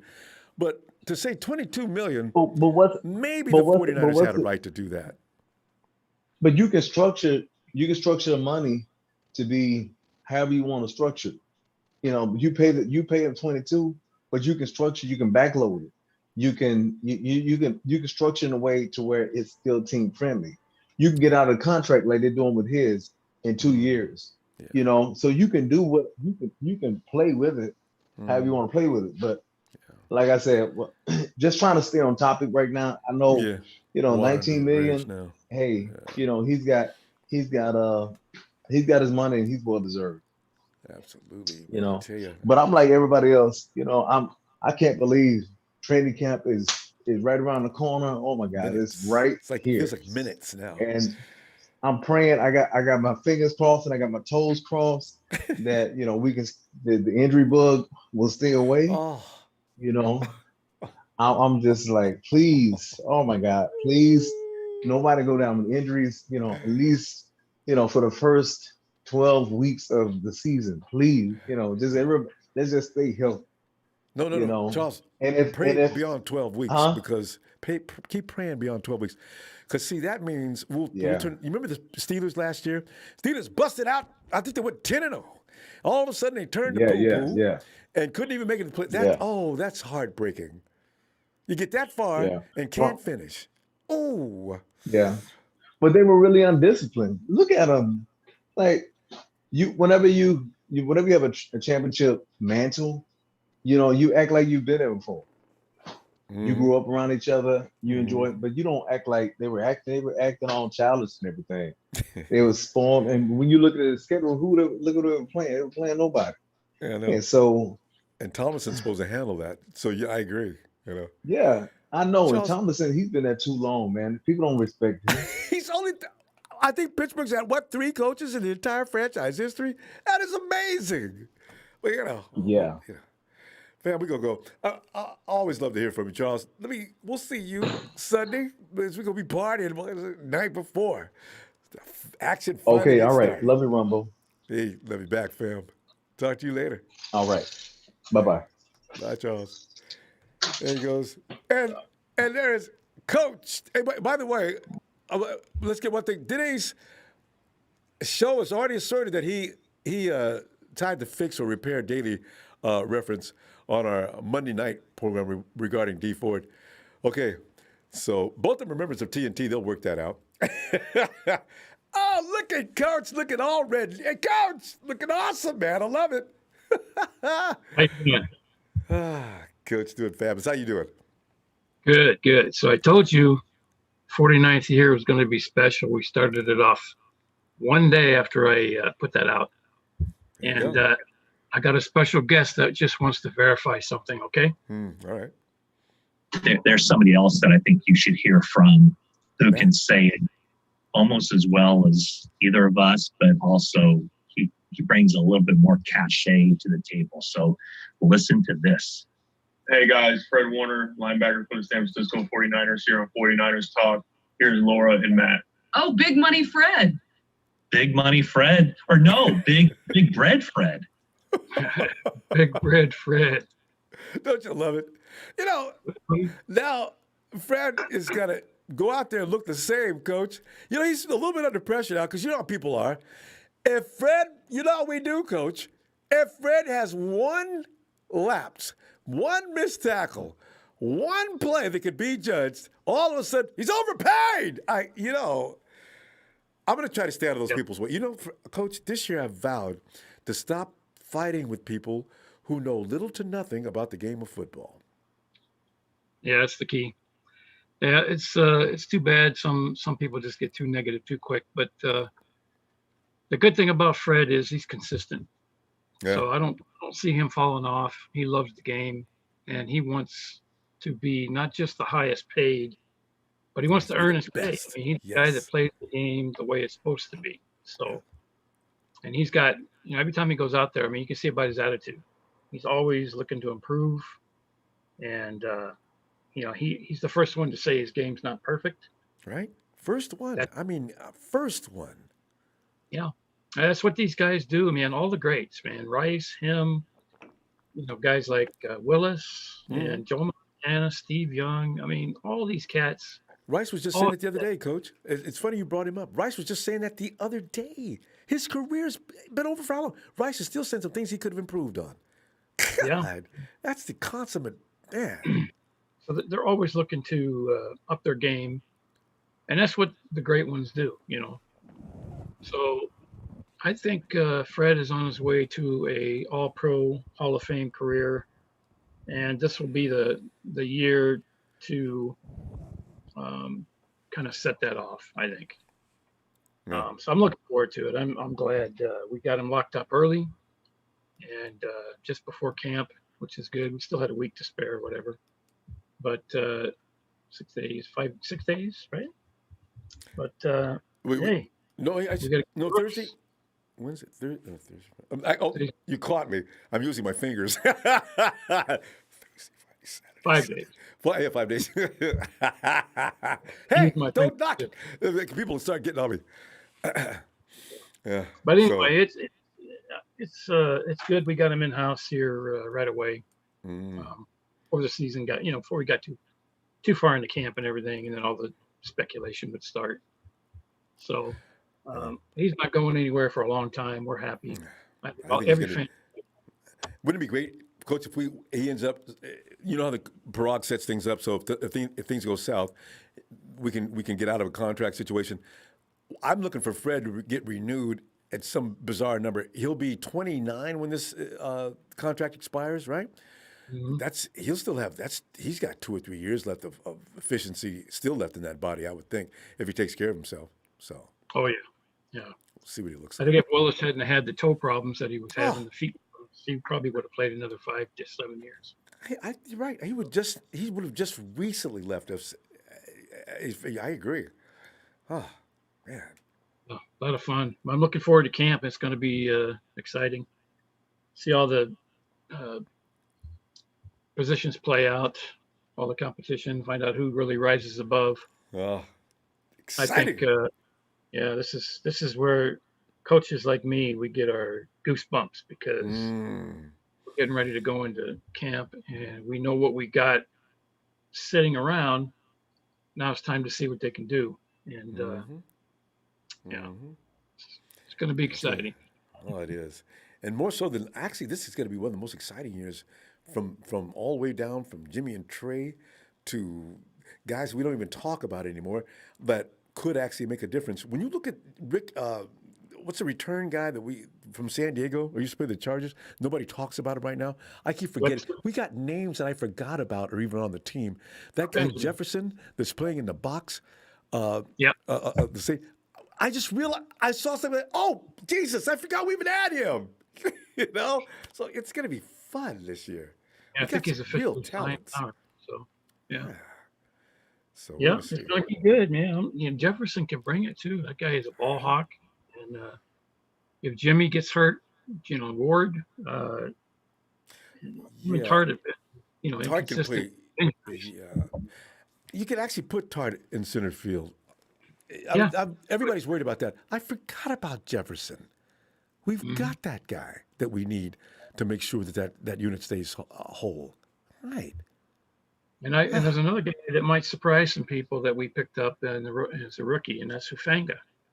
Oh. Hufanga he's a kid that I'm going to be watching closely because he's a playmaker, that guy. Safeties. The safety unit. Yes. Coach, we're out of time. I'm going to tell you what, Coach. Look for your Sunday. Bring that same.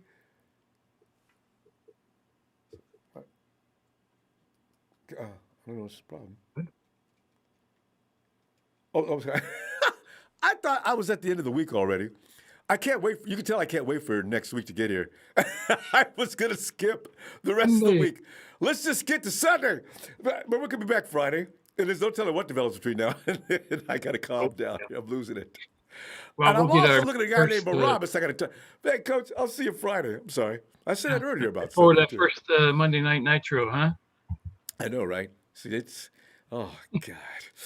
All right. Go Niners. Rock, Ron. Night, Coach. Take care. All right. Every now and then we get people that have bad manners. Barabbas, you can do anything, but you will not be racist. Let me also make a note. If I catch any racist remarks in this chat, you'll get one warning. And after that, not only we get kicked out, but we'll try to see if we can find you. But there's no racism allowed in here, bigotry, any of those things that really piss me off will not be tolerated, guys. Leave women alone, All right. You know, I expect guys to act like gentlemen. I don't know why I expect that, but you know what? Don't do that. You know, take it somewhere else. So, Brabus, don't. Hey, Jay. Oh. Jay, come on in, man. Man, what? How you doing tonight? Jay, man, we're sitting back here celebrating Fred's big contract. You know, I mean, I didn't know this. I was worried that I stopped worrying about it because if the 49ers aren't talking about it, what does that mean? Usually, when the 49ers aren't talking about something, they're usually busy doing it. So everybody wondered, man, they're going to pay Fred before the season starts? Because you know what? He probably won't want to play this year due to it's not safe to play before you get paid this year for him. Fred's out there working out with people before the season even starts. I mean, the 49ers look at Fred and said, look at that attitude. We would look like a bunch of jerks if we don't give him his contract right now. And they did.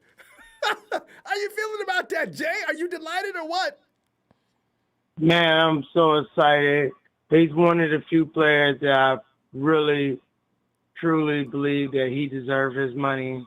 He was out there every snap, every play. He deserved it.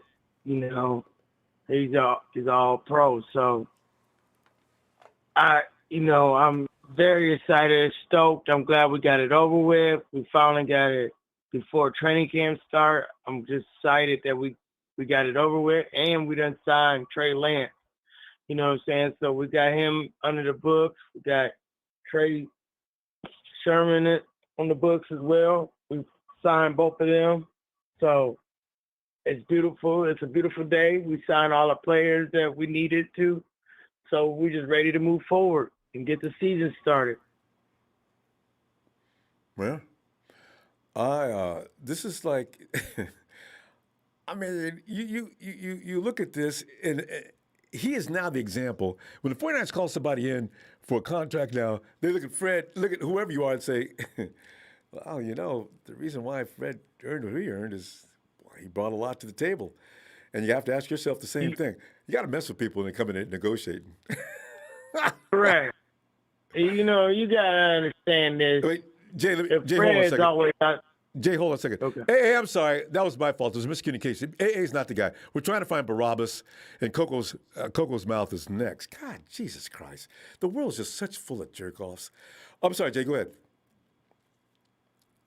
Right. But anyway, what I was trying to say was but they can't base their salary on Fred, because Fred, he's out there, he's balling, he played every game. So, you know, it's just delighted that we finally rewarding players that were actually making plays out there and you know, and being on the field. So my hat go out to Fred Warner. I was excited when I seen that. When I seen that breaking news, I was like, and I seen Ascension.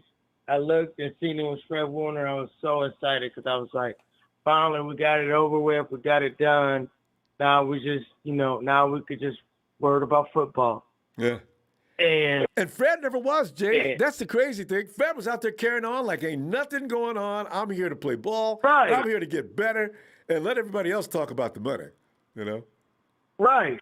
But I'm just saying, yeah, I'm just talking about as a fan aspect. I know he wasn't sweating it, but, you know, as a fan, you sweating it because you like, damn, I don't want Fred to go because, you know, he's important part of our football team. So, you know, I was excited. I was stoked when George Kittle got his signage.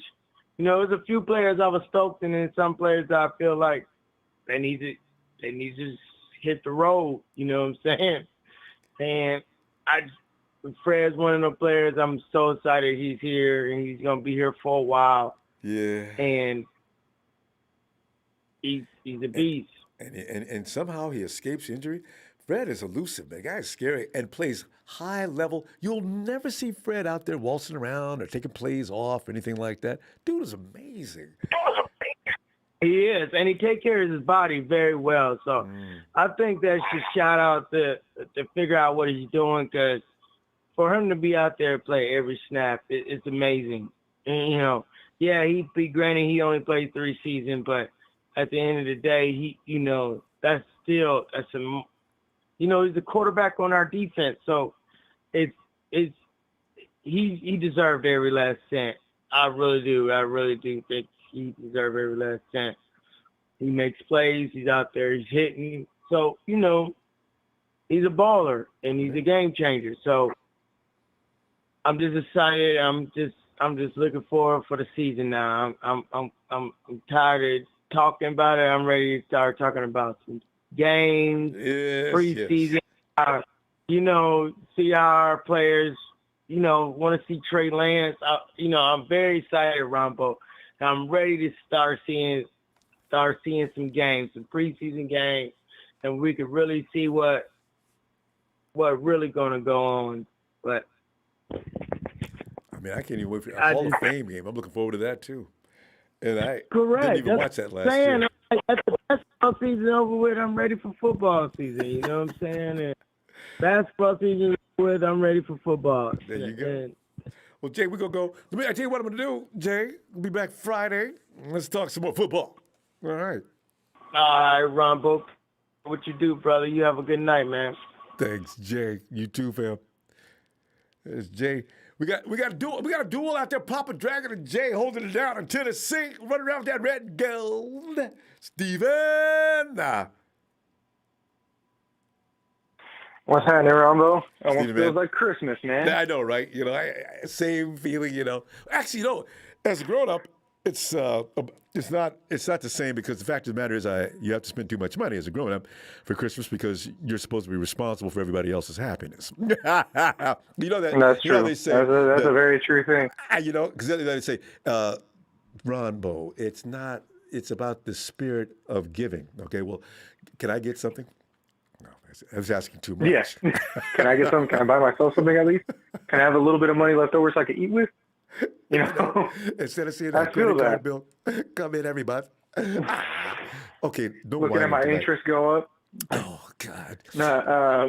No crying tonight. Oh man, let me just say this, man. Yes, go ahead. Oh man, we paid Fred Warner to a 5-year deal, $95 million. We signed Trey Sermon to a 4-year deal, and just like I've been saying from the start, I've been saying he's going to be our RB1. I have a really good feeling. You don't just sign a running back for 4 years out the gate like that, especially the first rookie to get signed like that. Trey Lance hasn't even gotten signed yet, Ronbo. And you know what? I hadn't thought about that, but we haven't signed. Trey's the only guy we signed. Didn't we sign a few other guys at lower draft picks or something? Did we? I don't remember hearing anything about it. I'm asking you. Hey, Ambry Thomas and all those guys are still unsigned? Because I know Trey I believe so. Ambry Thomas is still unsigned. Wow. Our QB that we drafted, unsigned. The corner we had, unsigned. Ofunga, unsigned. The Amador, unsigned. Oh, man. Okay. So, well, I guess they got it all figured out. I think we might have found our replacement running back.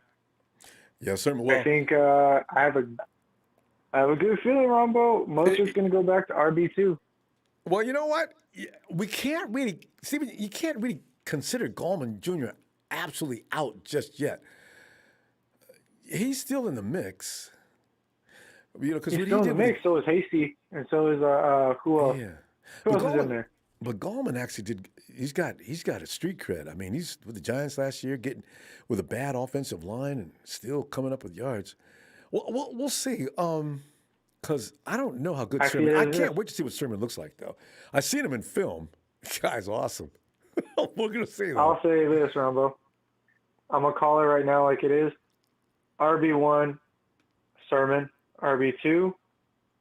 Mostert. That's a tough one. I'm gonna go RB2, Gallman, Mostert 3. Using Mostert sparingly, for sure. I know, really, it's a good idea. Without a doubt, Mostert number 3.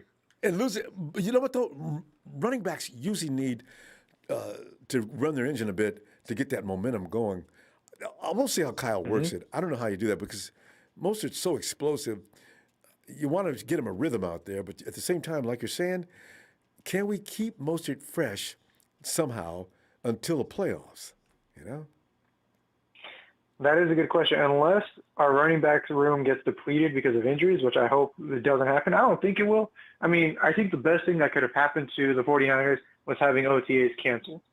You know, give them their rest, let them enjoy their vacation, let them work out if they want to, but just let them do their thing, you know? You don't want to do that. You don't want to overwork them because that's how injuries happen. Mm-hmm. Simple concept. But another thing I want to say, another thing I want to say too. Yeah, you're underworking too. There's got to be some point between the two. But last year, everybody pinpointed it. I think a lot of us agree. The 49ers not having any practice or contact before the first game, that was suicide for us. It affects teams differently. Because everybody said, well, other teams did it. But us, we need to crack heads a little bit before we get started, apparently. We'll see. It'll be tested this year, though. So we'll see. We'll see. We'll definitely see. We finally found that median of working too much and doing too much in such a short amount of time versus doing too little with too much time. Yeah. So let's see. We'll see how this plays out, especially with the dual practice with the Chargers. Mm-hmm. But another thing I want to mention too is I want to stick it to Rudy real quick and all the other Rams fans. We signed your boy off of waivers. Thank you very much. We'll go ahead and take that wide receiver and use him against you guys twice a year. So, hey, you know anything about him? Why the Rams get rid of him? Is he fast? He looks like he could be fast. He's 5'10" or something like that. Let me go ahead and pull him up. It ain't going to take that long because I was just looking at it not that long ago. I want to know if he's got that kind of. They say in camp he's probably going to be the guy that's going to be competing for return man. He had a 7.4 average on one and a 12.4 or something like that on returns. So he's okay. I'm trying to remember. But I want to know if he runs a 4.3. I like guys who run 4.3. We just don't have any. Ayuk, maybe. I'm not sure. I've not seen or heard him do that. But he's got that kind of speed, so we're going to see. Anyway. We're going to see. We're definitely going to see. And I'm excited to see what the season holds, Ronbo. Because I'm telling you, it's weird that we signed the running back before we signed our supposed replacement QB. And, you know, if Trey doesn't get signed, it'll be the biggest, I hope this doesn't happen. That's like the worst case scenario. I think that's a nightmare for everybody that we don't sign Trey Lance. And if we do sign Trey Lance, it's probably going to be like a very low ball amount. For a QB coming out of college. No, it's when you're a first-round draft pick, that's already an established figure. They can't lowball him. Yeah. It's that's what takes weird. It takes so long to pay him. They got to try to. Well, yeah, but it's just weird that they're waiting this long. Well, you know, is it because they were trying to plan out how they're going to get the funds to pay Warner? Is it because they're trying to figure out who they really need? Not with Parag. He's got that all allocated. But the problem is, usually agents will look at the contract. They'll go over it with a fine-tooth comb. They'll see things they don't agree with, and they'll come back and negotiate that. But other than that, no, Parag, you'll never catch Parag in that situation where he doesn't know if he's got enough money or not. That is never going to happen. But we'll see what happens. They'll probably have it done by tomorrow and surprise everybody because they're going to want to get that done before Monday. I think you have to, actually. Man, they're going to need to get a lot of stuff done, Ronbo. They have to. Yeah, I forgot. You can't go to mandatory training without being under contract. All right. Tell you what, fam, we're going to see you Friday. I didn't realize we were that early in the week. I'm trying to hurry this week along. All right, Steven. I know. Have a great night. Yeah, well, you too. And 49er fans, remember, right now, the 49er franchise is the gift that keeps on giving. Yeah. Just remember that. Like that. All right, Steven. Good night, fam. Good night. Once again, I'm warning you guys, do not talk politics in there. I'm watching. Hey, Eric, come on in, Eric. Yo, what's up, Ronbo? Eric, man, it's we're just a few days away, and actually, I have pushed the week faster than I wanted to, or should. I'm sitting there thinking, oh man, come up, hurry up, man, bring it. We're in the middle of the week. It's not weekend time. Dang it. But we wait. It will be in a minute, and it'll be Sunday, and before you know it, it's Monday, and let's get back on the field. But hey, how are you feeling about that contract? Are you okay with that? Oh, yeah, of course I am. He's the best player on our team. Why wouldn't I be okay with that? But Eric, before I get into that Eric, a little bit am more, I but okay? I want to. Trey says Trey's already signed. Is that maybe Steven didn't know? I hadn't paid attention. Is our first round pick already signed? Trey Lance? No, Yeah. no. It was only speculation. It wasn't a full confirmation that he was signed. Trey VA. It was just a report. Okay. They'll get it done before the weekend though. But go ahead, Eric. I'm sorry. I was just shocked. First things first. I wanna send my prayers out to Tre'Davious Moore. It appears that earlier this year he lost his two of his cousins, and then 2 weeks after that he lost his uncle. And then in June he tore his Achilles, and then 12 days later he lost his unborn child. Oh. And I believe today he lost his best friend. Oh. So I want to send my prayers out to him, that because his mental health is important. I hope that people go out there and they send their prayers out to him, and I hope he gets the help he deserves. He's got to be scared. When your life is rolling like that, you got to be scared of what's next. Mm-hmm. Poor guy. Yeah. I've never heard of such bad luck for anybody. That's really bad. See, those are the kind of guys you think about no matter what's going on in your life. You don't have any problems. That is scary. Yeah. Oh. Yeah, people have to remember agree. these guys they're not invincible. At the end of the day, money doesn't always give you happiness.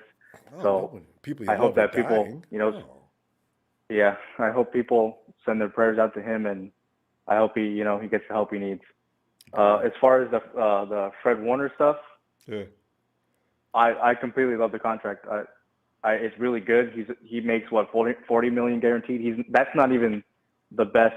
I believe that's second behind C.J. Mosley in guaranteed money. So it's not like we can't get out of it pretty soon. Whoa. What happened? T.J. Mosley's still getting paid more than Fred? Wait a minute. Oh, you know what? Mosley And is over with the guaranteed money. Jets, right? Yeah. I think he's due to get paid. And that's why somebody mentioned Robert Saleh sweating.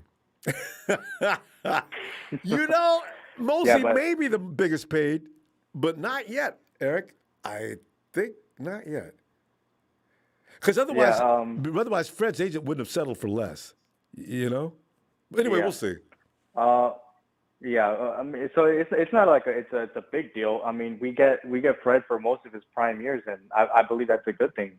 Yeah, 24 to 29. That's pretty much. I don't see how anyone can have a problem with this contract. I mean, I'm gonna say I think he's the face of the franchise. I don't think it's a quarterback. Guy. I don't think it's George Kittle. I don't even think it's George Kittle. I really think that it's Fred Warner. I think he's the face of the franchise. If we have a face of this franchise, man, Eric, you know how many arguments will break out about that right now? Yeah. Because I know. Nick Bosa's too young. You can't really throw a huge argument for him, and he missed last year. Jimmy's on his way out. George Kittle would be one candidate, of course. You might consider, but he hasn't been here long enough. Big Dre, Williams on one side because of his amount of time. That's a subject for a whole nother show. Who's the face of this franchise if you had to pick one? But go ahead. But yeah, I mean, I think it's Fred Warner. I don't think it's a question. He's 24 right now, and he turns 25 in November, and we're gonna have this guy for basically all of his prime, and I don't see why there isn't any argument who's the face of the franchise, unless maybe Trey Lance ends up being an elite quarterback. Then maybe something changes. But and then he moves into the argument. But then you still got to put GK in it because the guy's Mr. Everything on offense as well, right? So that's why I say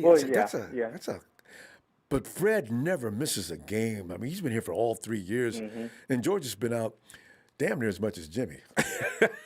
But it's about what you bring to the table when you're on the field too, though. So I like your choice though. Fred is whoa. Yeah, and we always say that if Fred ever gets hurt, we're screwed. I don't think we can say the same as with George Kittle. We've won games with George Kittle out. It's a big concern. Obviously, we need George Kittle, but badly. I think Fred is the guy. Yeah, I get it. Hey, would you have considered Willis? Was he the face of the franchise when he was on the field? Who was? Because you know what?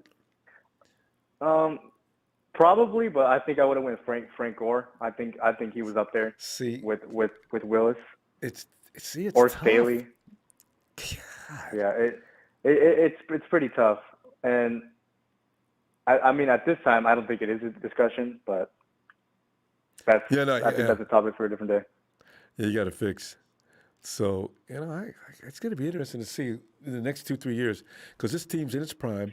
You're going to start to lose players. The window's open wide right now for the 49ers as far as Super Bowl window, but you know how it goes. You get a 2 to 3 year window, and then it starts to fade until they regroup and do things differently. Get rid of some of the older guys and get some new guys in here. See if you get the rebuilding starts in about 3 years. We start to look like the Hawks in about 3 years. Surviving every year. But the bad thing about it is the Hawks and the Rams continue to get into the playoffs. We can only make so many jokes, Eric. That's got to stop this year. Damn it, it's got to stop this year. Oh. Yeah, I mean, it can stop this year. The whole division, I think for me, the whole division could go to the Super Bowl. I mean, I think Arizona has a chance too. Yeah, some people put them fourth, and I still think Arizona is. I still think Arizona is really good. Like you got a lot of people to agree with you. They scare me to Jesus out of me. Eric, we're gonna go. Yeah, they're really scared. I'll see you on Friday, okay? All right, Ronbo. Yeah, I'll see you later. All right, man. Have a great night. Later. Goes Eric. I see Jay up here. Is that truck driving Jay? The big Jay. I haven't seen. Because I see the name Jay. Jay, get on in here, man. Ain't talked to you in like a long time. What's going on? Man, we're sitting back here laughing like the 49ers got people tripping on who they can afford and who this and that. And just signed Fred, just signed him right now. And it wasn't no poor man's contract. What I'm talking about. I said, wow, man. 95. Oh, yeah, we can't. Oh, yeah, they take care of their own, you know what I mean? That's what we do, you know what I mean? Without hesitation. Let me talk about a couple of things I heard just now, though. Get on into I just want to say, the fans, we love our Niners, but, when we get on the phone, we talking to other people, let's talk facts, not what we think. You know what I mean? All our rookies are signed except for Trey Lance and Ambry Thomas. Everybody else already signed. Okay. And that new receiver we got, he run a 4.5. He ain't bad. What new receiver? So, the one from the Rams. Oh, the one we just got today. Yeah, that's he run a 4.5, so he ain't too bad. Yeah, I'm excited about that. But he probably won't even make the team. Yeah, so because that means And, he may make the team. I understand his parents one of his parents used to be a Raider fan, and the other one used to be a 49ers fan. He said the right thing, though. I supported because I love both of them. Oh, yeah, I can respect it. Yeah. And as far as for Buckner, who would you rather have, Kinlaw and Amstead or Buckner? If we would have kept Buckner, Amstead would have been gone, and we wouldn't have had Kinlaw. So, God. And Kinlaw better run defenseman. So you know what I mean. That's an awesome question to begin with. Just because as soon as you put things in perspective like that, it makes people now what you got to say. See, because we don't want to pay. I said Buckner's asking for 22. I don't know. Buckner would have been fine at 19. He's 22. They could have gave it to him. Yeah, but then Armstead would have walked in free agency. Yeah. And we wouldn't have got the 14th pick to get Kinlaw. So, you know what I mean? Yeah. They know what they doing. They working their mo. Yeah, you're right. With that in mind, I agree. You don't want to Eric and no Javon, because I think Javon's going to be something else. And I hate to say this, Jay, but the thing about it is that surviving hood mentality, it can translate to football as long as your mama raised you right. I think she did. Javon is going to get loose this year. Oh, yeah. Especially once we get this defense back intact and healthy, and Bosa, and Ebicon, and hopefully D4 get back out there. Oh, yeah. And you got show off. And you got Kinlaw some preseason training that he didn't get last year. Look out. Oh, look out.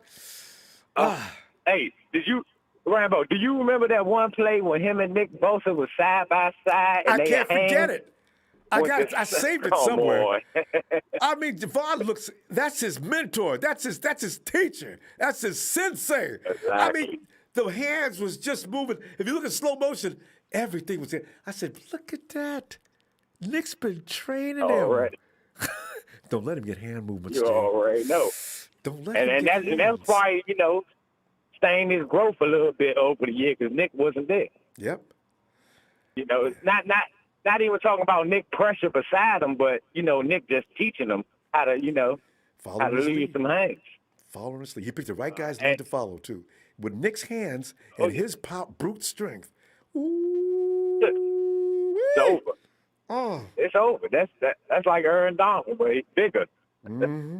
Oh yeah. Oh, man. Yeah, another good comparison. And then the face of the franchise, Joel Kittle. I mean, yeah, I know, right? Warner, yeah, Warner defense, but he the face of the defense, Warner. But who the one they always promote? Who the one's always on TV? Who the one always joking promoting the team? They put out all there, the late night shows and everything else. Yep, it's always George. Yeah. So it gotta be George. He the one in the media, promoting the team. I would like if you're gonna on the billboard, Jimmy. There's just gonna be more than one face. Well, no, I can't be Jimmy. Jimmy's like on a track out. But the thing is, if you're gonna pick out a defensive and offensive player instead of just one. Oh, it's those two. Yeah, you can go with those it's those two. If Nick has another great year, though, then you got a problem. Oh yeah. Because Nick's popularity is huge too. Oh yeah, for sure. He need to have that C on his chest after this season. Yep. Know that much. Oh man. And then yeah, we ready though. We ready. I believe if we stay healthy, we going to Super Bowl this year. See, Jay, ain't nobody stop. We had Jordan Reed and George Kittle on the same field at the same time. I just knew that in itself was going to just ruin teams. We need to, please let them stay on the field this year. Oh, that's it. That's it. And Rambo, what's this hate about Raheem Mostert? Like, what? Somebody said third string running. Goldman over Mustard? Come on, please. Come on, please. Pass that over here. I need some of that right now. I know. You feel me? I didn't want to say anything on that, but I think Mostert's still going to be heavily in the mix. Otherwise, you don't leave. If you're going to a fight, you don't leave your gun at home. You got to go ahead and put him out there because that's the home run. And then in 2019, he wasn't the starting back. That was Coleman, but he still led the team in rushing. Mm-hmm. And you don't need to start this year. Come on. You can let Sermon and Gallman do that if they both make the team, and bring Mostert in to just destroy teams suddenly because he's like a heart attack. Please. Right. Exactly. Rambo, please get this Goldman dude out of our conversation, man. He's been in the league 5 years, had 1 year when Barkley got hurt. Okay. This is what I like about you, Jay. He is who he is. With you, it's always the truth, the whole truth, and nothing but the truth. Nothing but. I'm gonna keep it 100 with you. We know who he is. Go look up his numbers before last year and see what he was doing. Oh, I'm gonna give one. I'm gonna look at him at camp, and I'm probably gonna join you immediately. But Jay, we gotta go, fam. I'm gonna see you Friday. Now that we're back in action, gotta get Bo Jay out there in that big rig. Yeah. I'm back, Rambo. Appreciate all you do, man. Much love to you and the fam, man. Thanks, Jay. You have a blessed night. You too, man. Him and Papa Dragon. Bang, bang, not a game. Super Bowl 6, let's get it. Be careful out there, Jay. There you go, fam. You already know. Have a blessing. Nice, fam. Oh, Jay and Big Buck out there trying. Wait, what's his name? Buck out here trying to make a buck in my big truck. Hey, John, get in here, John. The 49ers Ultimate Report. Ronbo. John, we're as you know, you already know because you were in earlier, dropping notes. We're in here celebrating the fact that we have the best linebacker in football. And we're inviting all arguments. Anybody that wants to come in and contest that, go ahead. We're waiting. But, John, your feelings and thoughts on this very important signing. I was on my way to work, and then, I got a text message from my buddy who's also a huge 49er fan. He said, yo, man, you got to hop on your channel and make a quick video. I said, I'm on my way to work. I don't got my computer, but I got to work, and, I basically put out a video, and I was very excited that, that happened, because when Fred Warner was drafted, like a lot of people were, just looking at it as another, draft pick, that, he was probably going to just add depth at the time because, Reuben Foster was the guy. And I felt something was telling me this guy was going to be a Pro Bowler. And a lot of people, made fun of me. Right. Yeah, a lot of people, started making, hey, Fred Warner ain't going to be nothing. He's going to be kicked out of the team. Reuben Foster's better. But when Reuben Foster got, in trouble in 2018, he stepped up and he played really well. And, I was like, man, exactly. Yep. So I was very excited that, he got his money. And just like the 49ers have been doing with a lot of their players, they backloaded all that money. Basically, like, he's still on his rookie deal. He's making about 3.6, million over at the cap for him for this coming season. And then the next following year, he's going to be under that 19 million. When you look at the average on the next, 3 years, it's basically a huge bargain if you added up about 10 million each year for the next 3 years. Then after that, when in 2024, when all the money's going to be going up and the new linebackers are going to reset the market again, 22 million for the last 3 years of that deal is going to be pennies, because linebackers are going to start being paid in the next 5 years, just like the quarterbacks are being paid a lot of money. So it's going to be ridiculous. And what they really did was a very smart idea. And I said this before, before the draft, the Niners had to sign him before Darius Leonard and all the other linebackers reset the market. Right. And the 49ers have been very smart. Just before training camp, they signed those big contracts, because as the new calendar year resets, that money resets once the first day of training camp. So the Niners have been doing really smart what they did with Kittle, and now what they're doing with Fred Warner. And next year, don't be surprised if they do the same thing for any other players whose contract is going to run out. And that's the reason why, a lot of these people who, continue this, nonsense, a certain player, with the 49ers needs to take a pay cut. And at the end of the day, we paid Trent Williams a lot of money. We paid Kyle Juszczyk, good money. We paid our secondary, good money. And our quarterback didn't really need to restructure his contract. So it's so funny how, like they say, because of his contract, we can't sign a lot of people. And we signed a lot of people this offseason. And I'm very proud of the 49ers. Everybody we wanted, John. Yep. Yeah.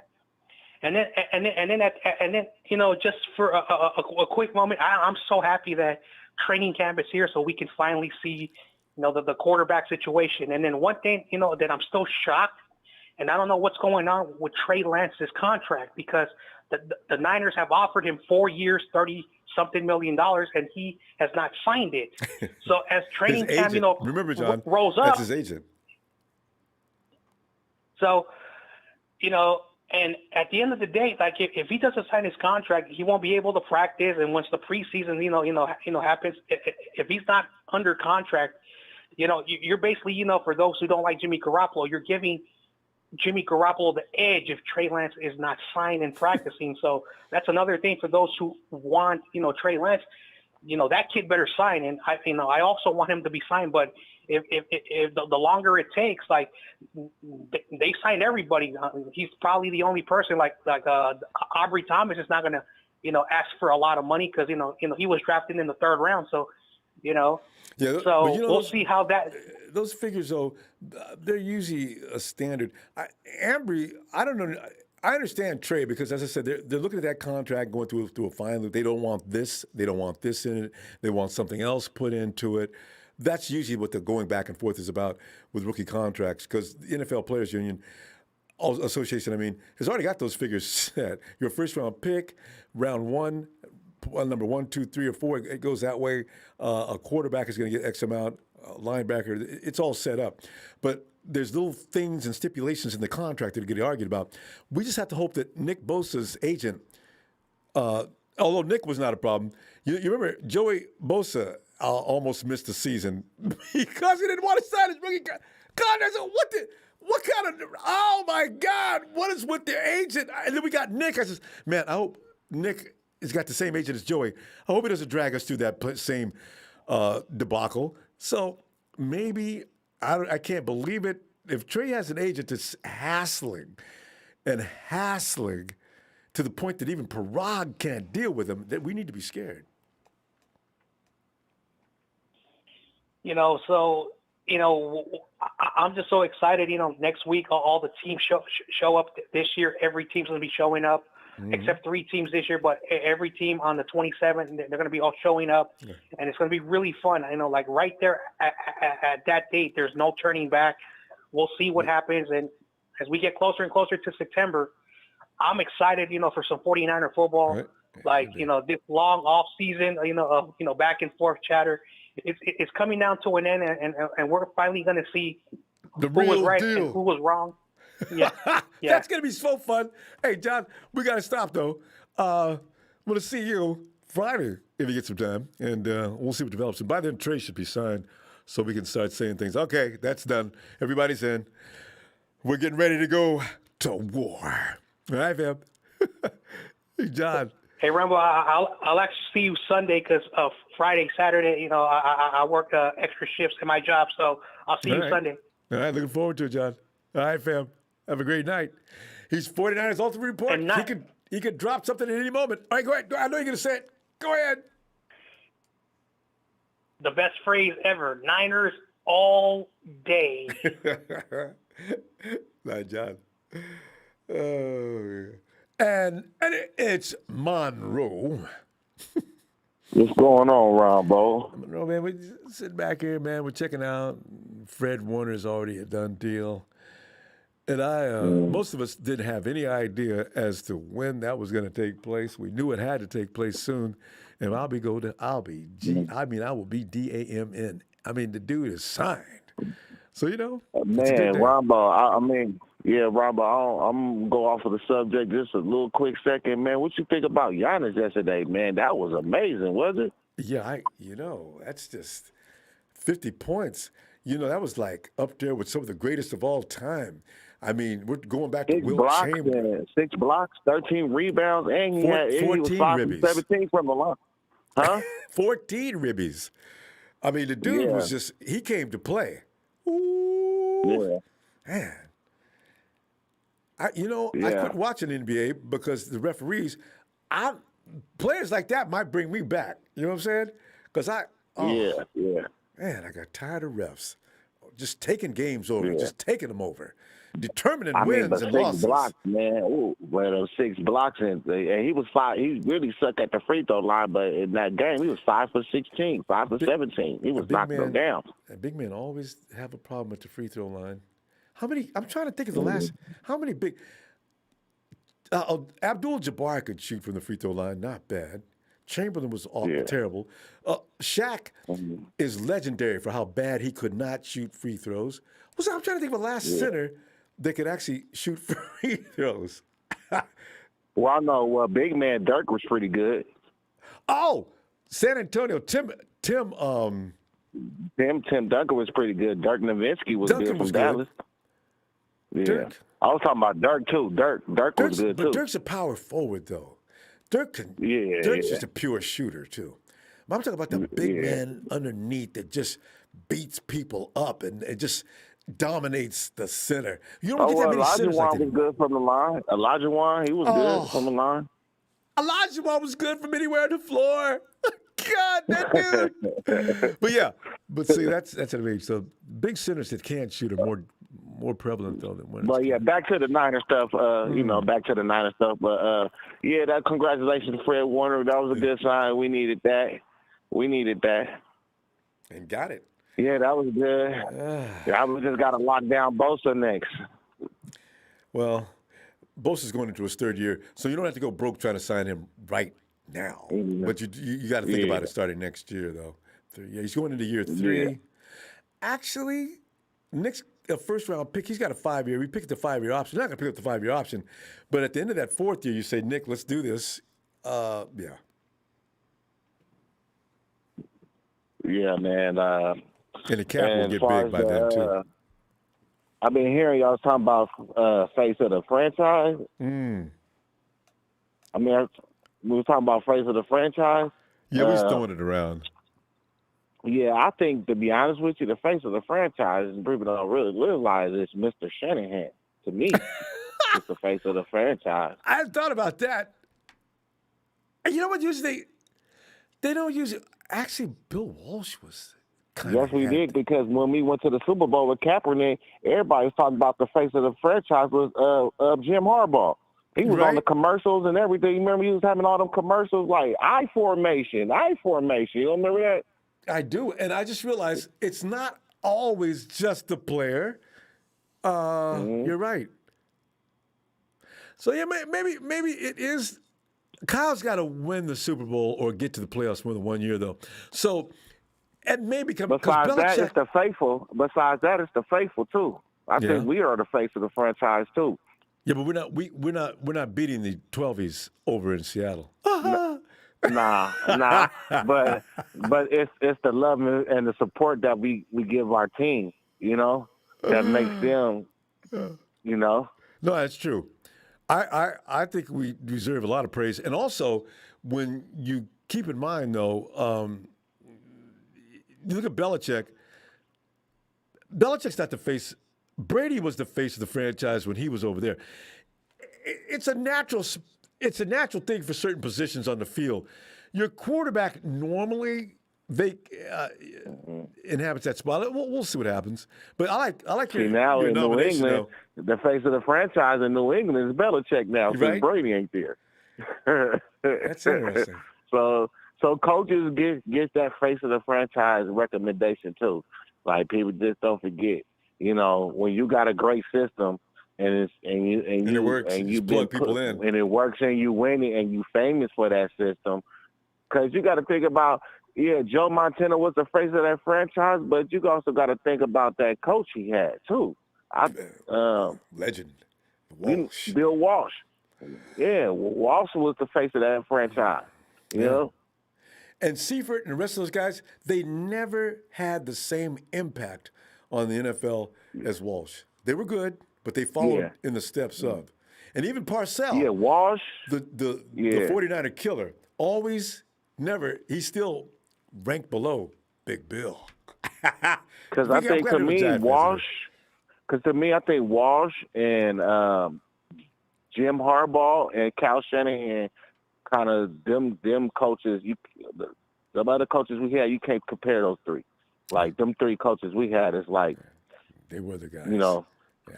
Still talk about those them. the guys. We ran out. Fam, we just talked about basketball. Monroe, let me see you Friday, fam.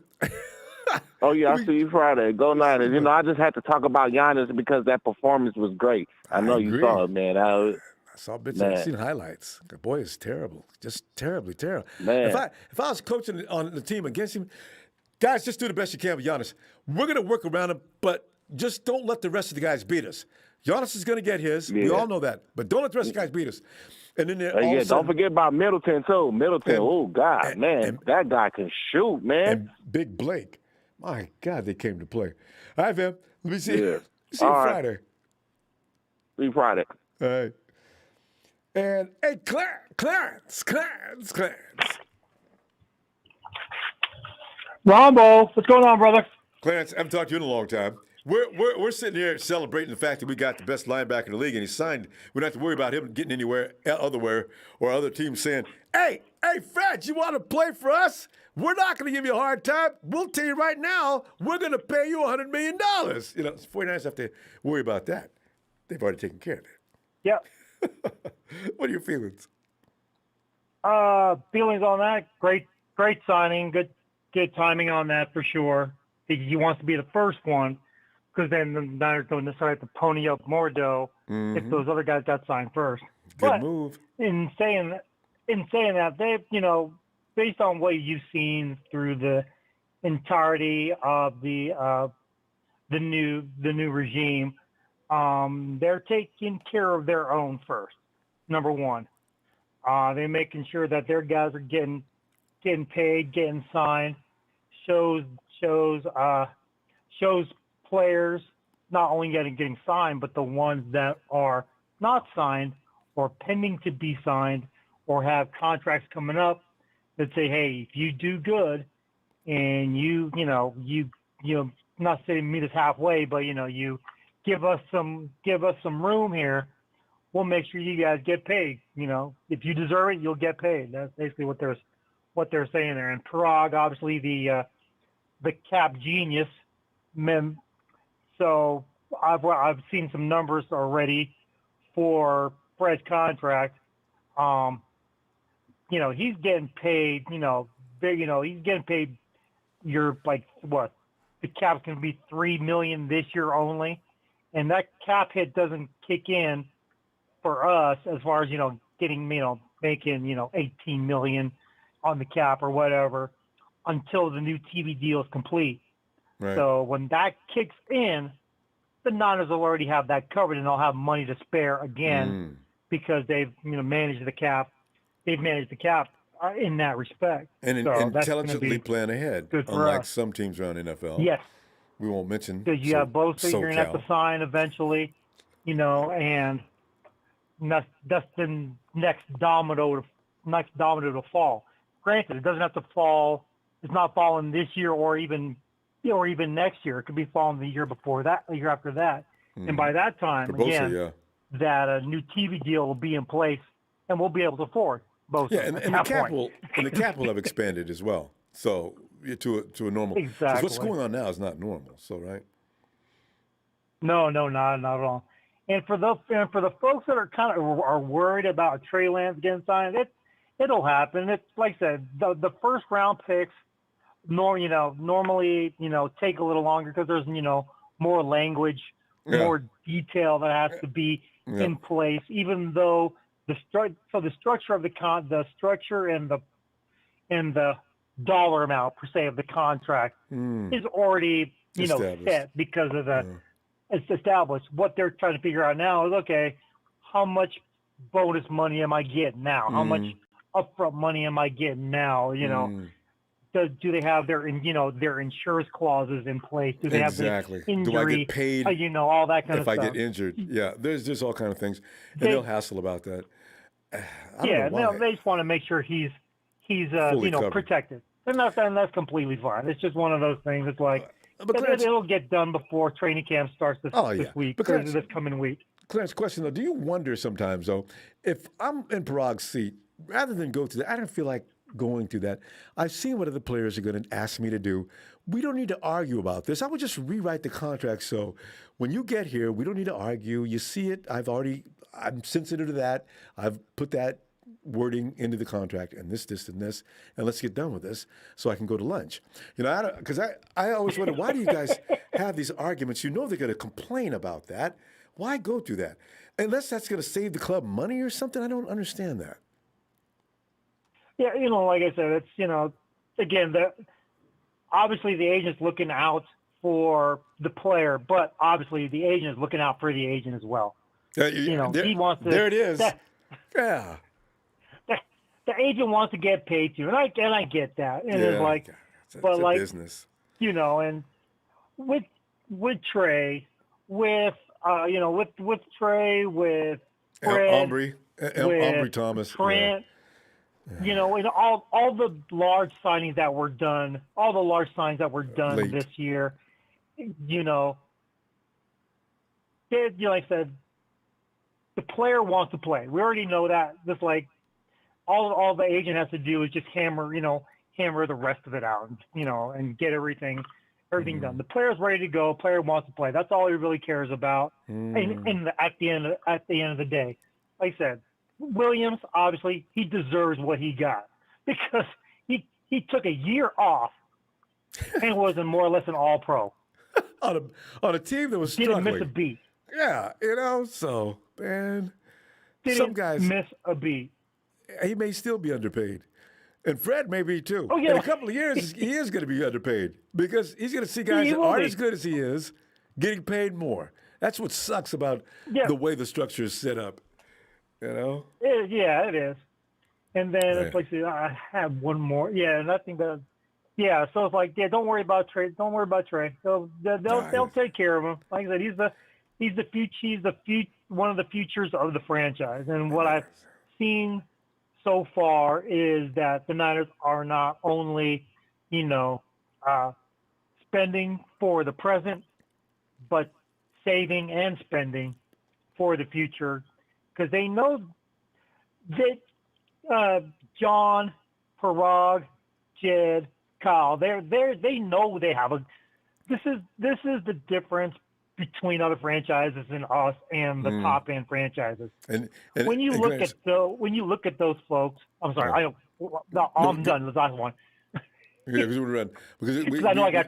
No, I love it. You're bragging about how much our superiority over some inferior organizations around the league, and we can name them. So it would take us like 15 to 20 minutes. We don't have to do that. We do. Raiders. I mean, SoCal. What are you doing? Okay, Raiders. Let's play. Yeah, Raiders. You have a $2 billion stadium in there, at least $2 billion, and you're in the mecca of entertainment. Other than you should have a team, built to win. Yeah. But that's another day. Another day for another story. I'm gonna let you go. I know you got tons of other callers today. God bless you, sir. Thanks, We'll Clarence. talk to you Appreciate you. All right, looking forward. Night. Oh God.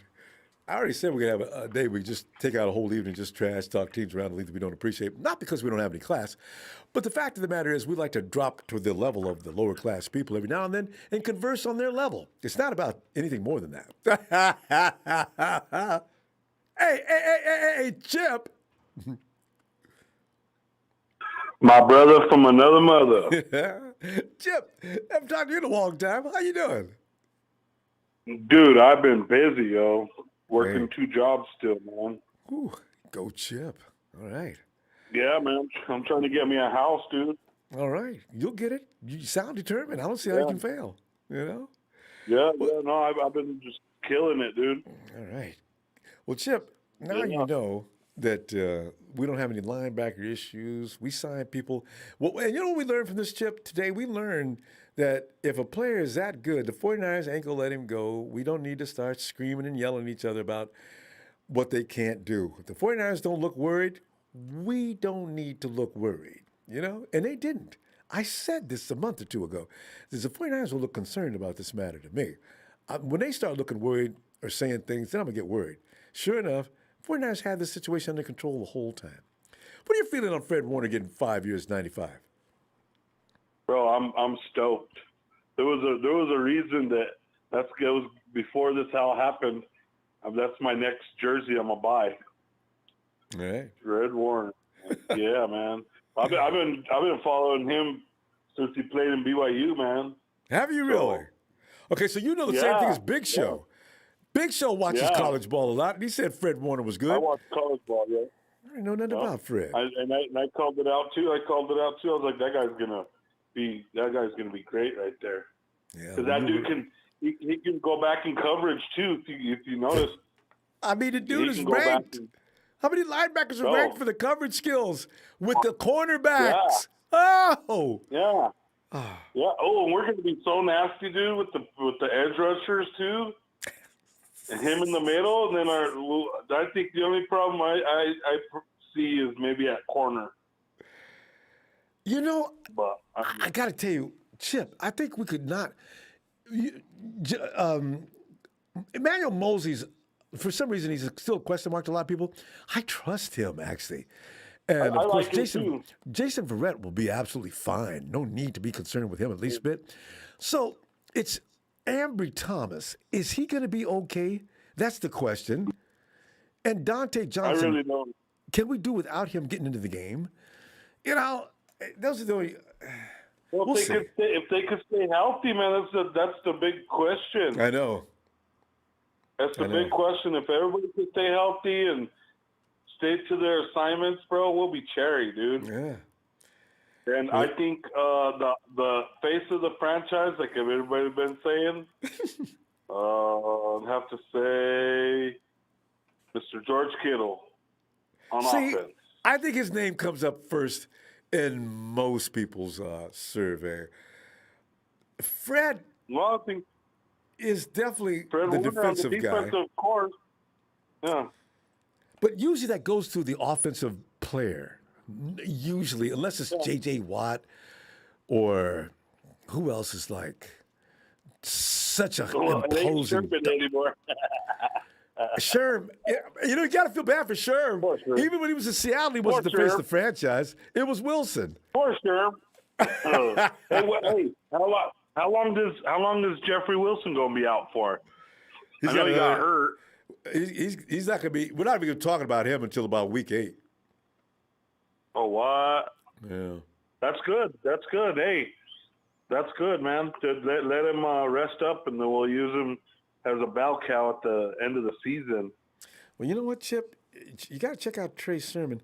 You know, Sermon may be that guy. He's got good size, and he may be the guy. Is he that rookie we drafted this year? Yeah. I didn't. Where did he come from? Alabama, or where did he come Ohio. from? Ohio. You know what? Ohio, that's right. Check out Justin Fields versus, I think, Northwestern. And Justin was having a bad day. The Buckeyes ended up winning that game, but not because of Fields. It was Sermon that took that team down. So we got something special in him. Well, we'll see if that translates to the NFL. I always say, don't take way too much stock in what a player did in college, because there's been too many that came out of college with just gangbusters and came to the pros, and reality set in that they weren't at that level. So we're going to see. Yeah. I'm excited, man. I think we're going to be good. I know. And how's that dude? How's that dude say that they're going to put Mostert as a number 3? Nobody's going to forget about that. What's with that? Come on, man. Mostert is not going to be number 3. Man, he's a surfer. I know. And not only that, Mostert is that guy. I like that home run that he can hit at any given play. You make one mistake, you miss your cues, you're late, it's over. Once he breaks out into the open, it's done. It's over. Only an act of God at that point can stop him, because nobody on that field is going to catch him. I like that kind of weaponry. Me too. So. Hey, Ronbo, I was going to tell you, man, I got your hat, bro. Which one? The one with the big gold emblem. Ah, yeah. I didn't know if they still had that hat. I got that hat way back in, 2017, 26. I've had that hat for a long time. I had to find it. There's a website, and I found another one too, a black fitted one I'm gonna get with the same emblem. Oh, I love dope. it. That emblem was, I like that. First, maybe I got a rush off of that. I just gotta have it. I'm telling you. No, hey, check it out, man. I went to Vegas in April, man, and I went into it was Fans or somewhere in the mall. Yeah. And bro, they had all the Niners hats like almost to the ground, dude. I told my chick, let's get out of here. Like, you know what I mean? They're gonna disrespect us like that. Oh, so I went to Lids. I went to Lids there. They had a Lids store, and I found a all gray and black Niners. See, I found it fitted too. Dope. See, Vegas is you say we're in Vegas, right? See, you got to realize the Raiders got a little bit of stronghold going on right now, because Vegas ain't never had a team, right? Watch that start to swing after about 2 years. See, wherever the Raiders go, we could go in there and beat them as far as popularity goes. Yeah, they're trash. They're trash. Watch us whoop them in preseason. Chip, good to hear from you. Chip, I'm going to tell you what, man. If you get a chance, because I know you're busy, we'll be back Friday. Well, if I can call in, I'll call in, brother. But if not, then I'll just listen, dog. All right, fam. I appreciate you. All right, Chip. Much Have a love, great man. night, Go fam. Niners, dude. Yeah. You as well, bro. Take care. Give me a go Niners. Yeah. Go Niners!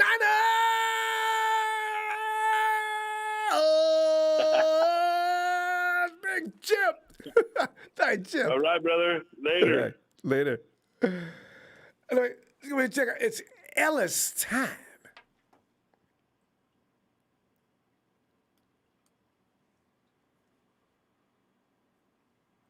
Ellis. Yo, yo, yo, yo, Ellis.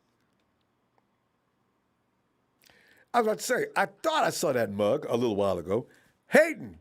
Hey, welcome, Hayden, back. Mr. TNT. Or should I say, Mr. Anti-TNT. Well, we have a lot to catch up about and everything. You know what I mean, Ronbo? Hey, I missed that. Say it again. What? We have a lot to catch up about, and Yeah. boy, but I love me some Fred Warner, and I tell you, there was never any doubt that Fred Warner's going to leave. People are always saying, we lose Fred Warner, man, we will have that. That was never part of the plan. The 49ers were not about to let Fred Warner go. Hayden, remember how we were all worried about George Kittle leaving? That was never going to happen, Remember Trent Williams at 11 o'clock? He made an Instagram post. That was just. That was close. Okay, that was scary. That was scary. And then they talked about the Chiefs. Oof. That was the. Here's the thing: if he would have signed with the Chiefs, Hayden, I feel bad about it, but he would have been in the Super Bowl, and maybe they win because that pansy that went down for them is the reason why they couldn't even compete in the Super Bowl because they didn't have no offensive tackle. 400 yards. You forget about that 400 yards in the back. I haven't seen Patrick Mahomes in here. Guys, it's been months. Has anybody seen Patrick Mahomes, his irritating self, always running around in here and talking trash and God, I loved it. I was like, you know what, refs? You know what? Just call as much things as you can, to call everything because. And then the Chiefs fan were like, well, they're flags, right? And I'm like, yeah, but what were you guys saying last year exactly? The year before that. Oh, Hayden, you couldn't get a Chiefs fan to agree. Most of our fans was out there putting footage out there on Twitter showing infractions. Chiefs lined up off sides. I mean, just doing. The refs wouldn't call anything, nothing, and they didn't win that game. They got gifted. Oh. Okay, but Ronbo, this is talk about Trey Lance. This is to not bag on Trey Lance, and I'm not the biggest Jimmy G fan, but these people have to realize Jimmy G isn't the worst quarterback ever. I don't know why they try to make it seem like he's they try to they have the standard, the Niners fan of Joe Montana and Steve Young. All I'm saying is don't put the standard so high for Trey Lance because then they're gonna get disappointed. I'm not saying he's gonna be terrible or anything. I'm just saying don't think he's gonna be the next. You know what I mean? You gotta exactly give know what you mean. That's what I'm saying. Let him in here and don't start booing he's him another from Jimmy week Garoppolo. one. Yeah. Well, not only that, not necessarily the Garoppolo, but maybe he just isn't progressing at bullet-like speed. Because we got some impatient folks. If he goes out there and makes a couple of mistakes, that word BUST will come flying off of people's computers like crazy. I don't understand. You know what? That kid just got here. And anybody else on our team who just got here, we don't give them time. We start ridiculing. People calling Javon Kinlaw bust last year. What? Oh. Oh God! Well, I thought about the Saints game. I can't believe that. I still can't believe that call. Anyways, when who landed on the Kevin Givens? That call was terrible. Contavious Street. And the ref flag. Anyway, I don't know why I just thought about that, but Ronbo, I'm back, but I need someone new besides TNT because it's You're getting bored. TNT, you guys got to pick it up a little bit. Hayden's getting bored. He feels like he's already slain you. Do something about that and keep the young man interested. Keep him something to do. Because Candy, you have a limit to make this fun for me again, or I'll choose a next person for me to pick on. Because it's boring when you guys are all like, I don't know, with your dumb like Trey Lance. Oh my, I don't know what to say. But I'm not bagging on Trey Lance. I'm very excited for Trey and you shouldn't. Nobody should bag on him. He hasn't taken an NFL snap yet. I'm just saying, don't be over like have the standard to the highest. That's all I'm saying. Yeah. Because I know these Niners fans nowadays think like it's like they're As just soon as you gonna come be out like, of school, you put on a uniform. Either you're a superstar or you're dirt. Get out of here. It takes time, people. I don't know if you know that or not. Well. Anyways, yeah. It'll be nice. What was the contract for Warner? 5 years. 5 years. Yeah, $95 million. Everyone's intact. We brought the people we need back. I'm excited for that O-line. Yeah, it's looking good. Like if Jimmy doesn't do the best this year, which I think he's gonna do well, because I think no doubt about it. I don't know. He got irritated that we got Trey Lance, and now we got a good O-line, so there's really no excuses unless everyone gets hurt again. And he's got a good receiving room. He's got a great running back room. Brandon Ayuk, Debo, yeah. And he's got Alex Mack at center. Look out now. Watch this. You're gonna see a show this year. No, we're making a deep run in the playoffs. Definitely. Well, easily. And let us see you since you're back. Good to hear you back. We're going to see you Friday if you get a chance. Huh? All right. Night, Aiden. The return. Hey, the return of Hayden, yes, indeed.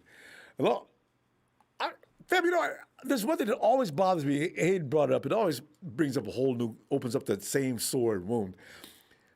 Try to remember a game when we got all the calls, or we got even 2 or 3 calls. Hawks fans are still crying that Fred Warner was all over Hollister in that end zone. They were both hand jiving. So you know what? I don't know about that. But I'm trying to. If you remember any game, and not only this last 2, in history, that we got deciding controversial calls from the refs. I can tell you how many games we haven't gotten the other way, though. Ellis!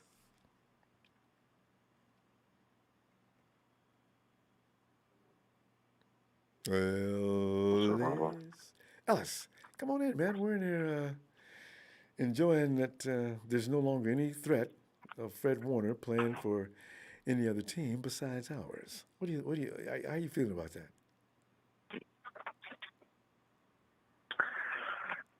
Well, it's well-deserved and it's right on time, Sets us up perfectly for,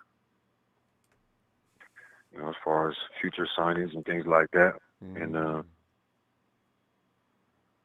Fred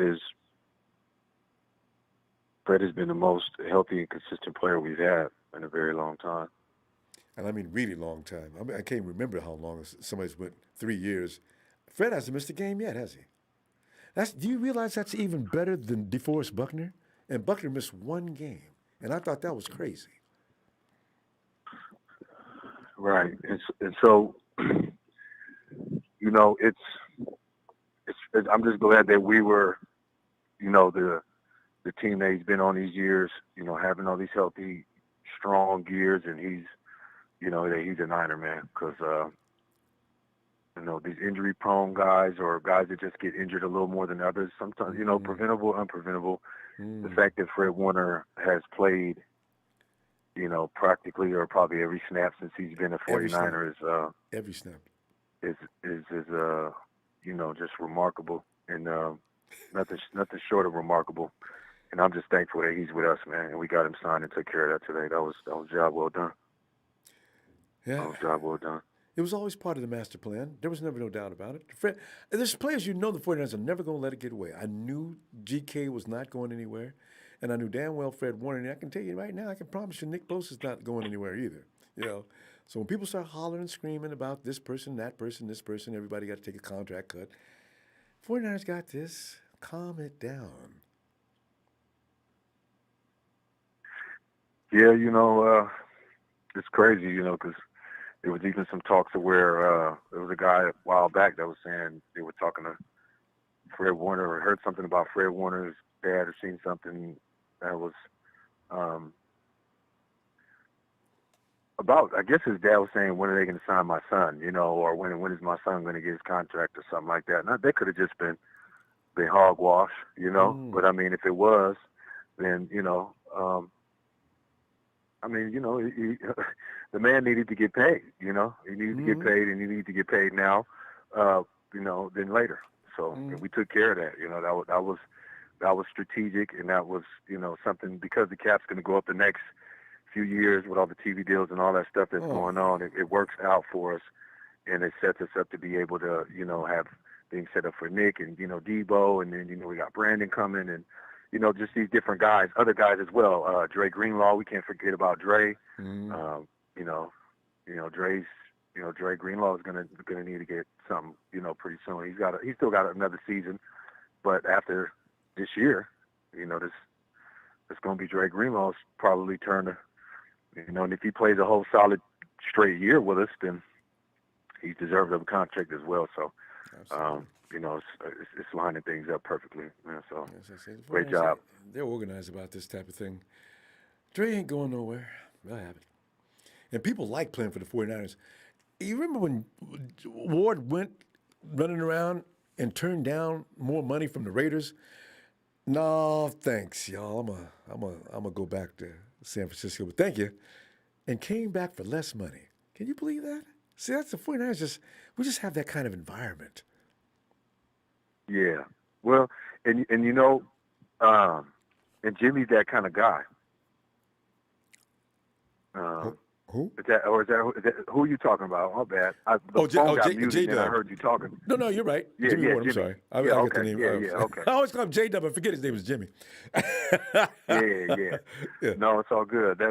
That was it's just a test to his character. It's a test to the morals, the values, and the principles he goes by, and even with maybe not being able to play the position that he came in, wanted to play, and us having to move him around and utilize him the way that we did.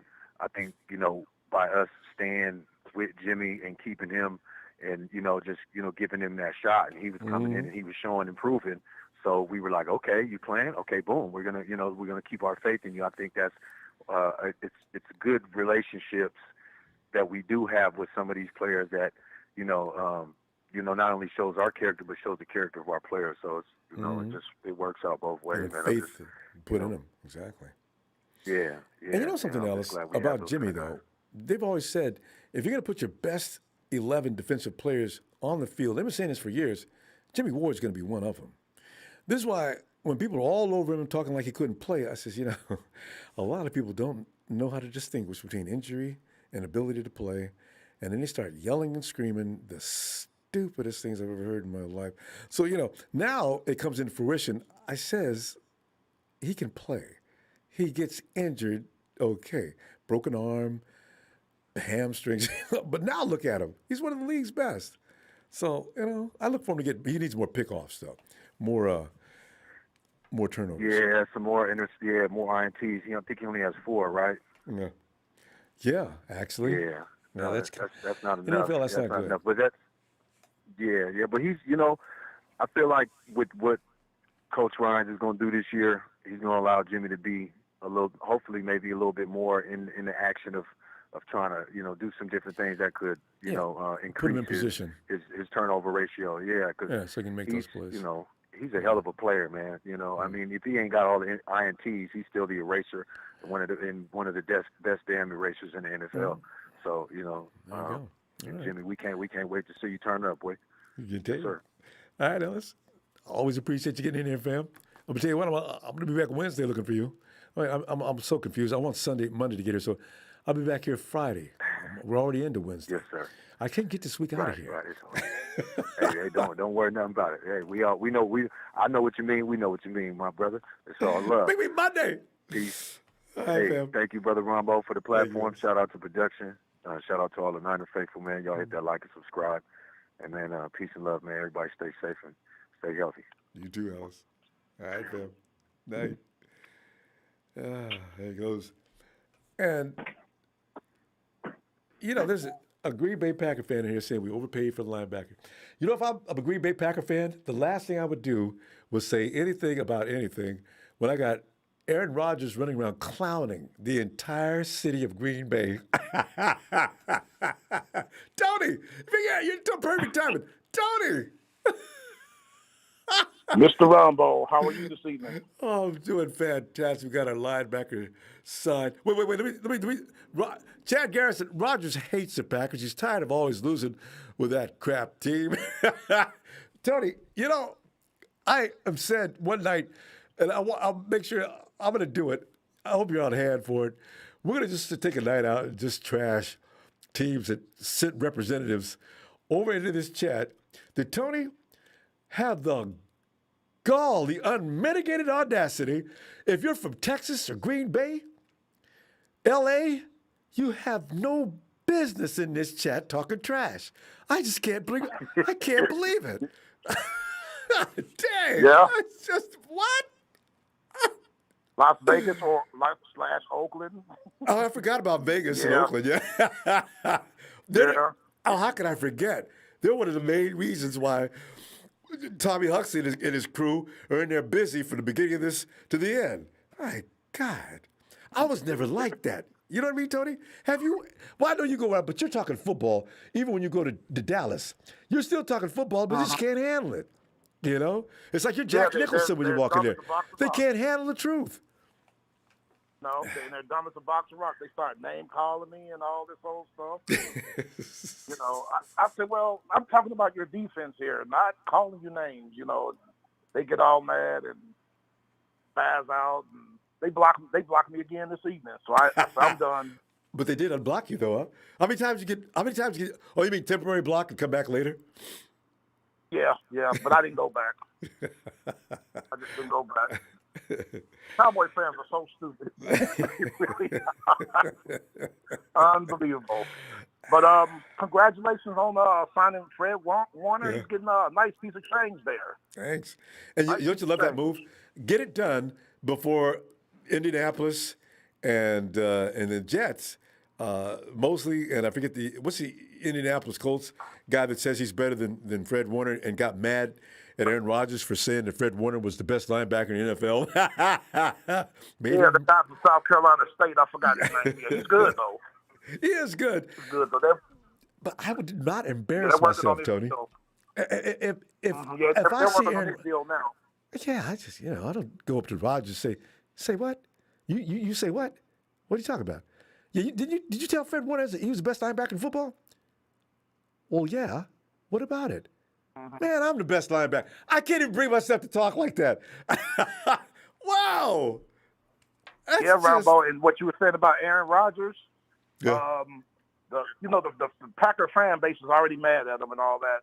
Well, since Giannis won an NBA championship and Giannis is a humble superstar in the same city, in Milwaukee, they said, well, if Giannis could be humble and play hard and win, how come Aaron Rodgers got to be such a jerk? People need to feel Milwaukee Aaron Rodgers. Is backfiring on Aaron Rodgers. Yeah, they don't understand. Aaron Rodgers has been taking trash from that organization for. Tony, how many years do you think Aaron Rodgers has been getting abused by the Packers with the little off-season antics, taking away his best receivers and not picking up people that he thinks need to be picked up? It's not that it's his job, but still, he's got a point. You know. Yeah. Get him some more.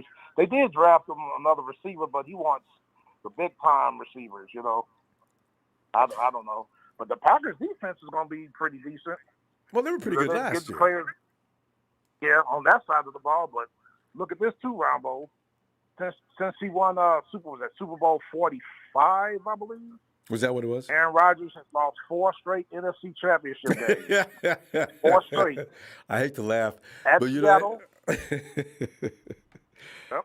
I was mad at as Seattle. hell. We blew them out. Mm. Then who was that? we blew them out. Then you guys blew them out, and then set a record on it. Tom Brady threw 3 interceptions, and then you can't overcome that. See, at Tony, home. that's what I'm trying to say.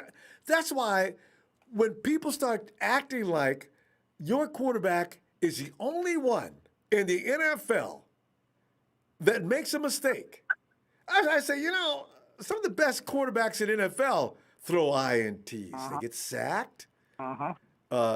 They get plays where things don't go well. But the fan base doesn't just decide, I hate him. That's why, it's. So anyway, you're I'm right. experiencing that down in Atlanta. And Matt Ryan just keeps plugging away, putting up numbers. These idiotic fans, it was the defense. We just had some defensive stops. We have a Lombardi right now. Damn right. It's not Matt Ryan. You can't blame one player for a single game loss like that.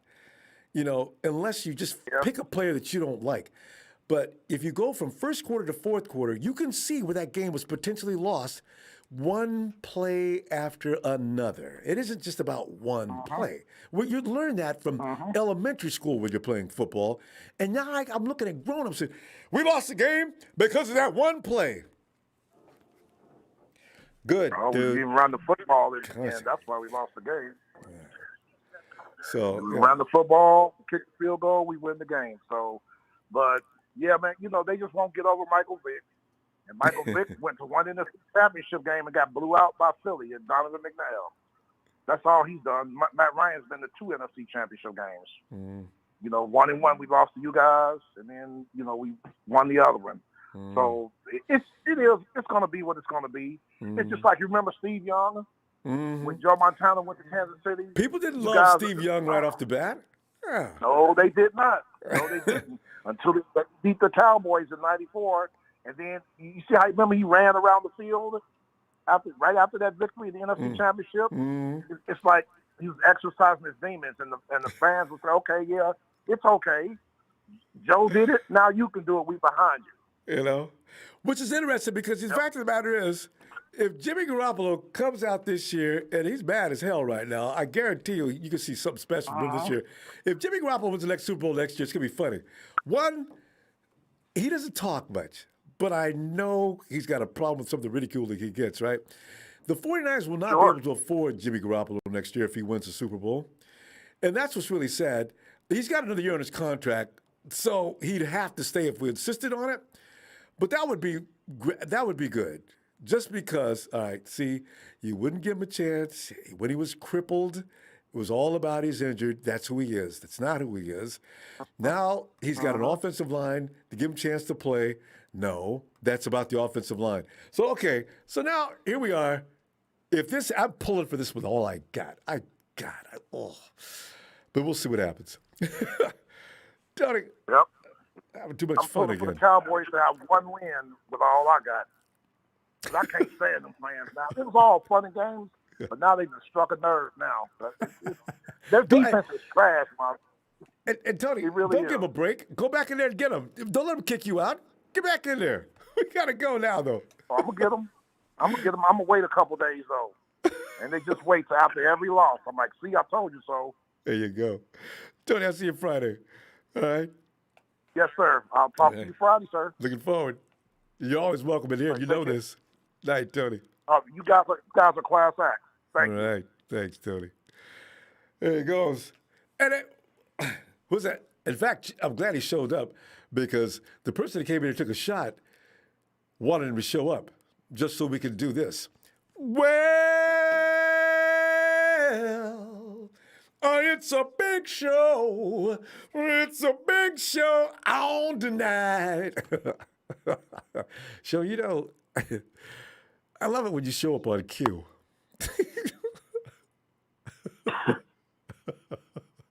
And so I took up on that. I heard somebody. I just want you to know. You heard me. Yeah.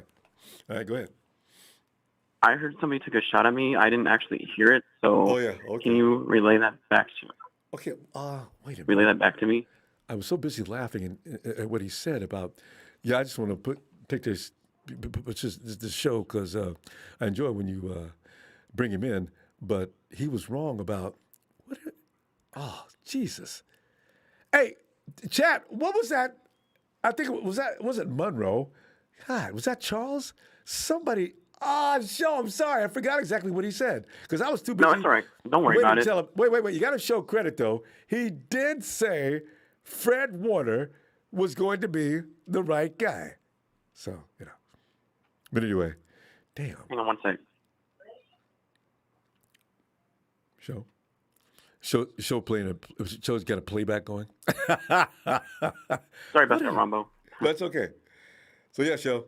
Unfortunately, I can't recall what he said. It's all right. So I can't believe I heard my ears tonight by somebody else trying to take credit for Fred Warner by saying that he was laughed at, by saying he was actually going to be something when nobody recalls his name during that draft. And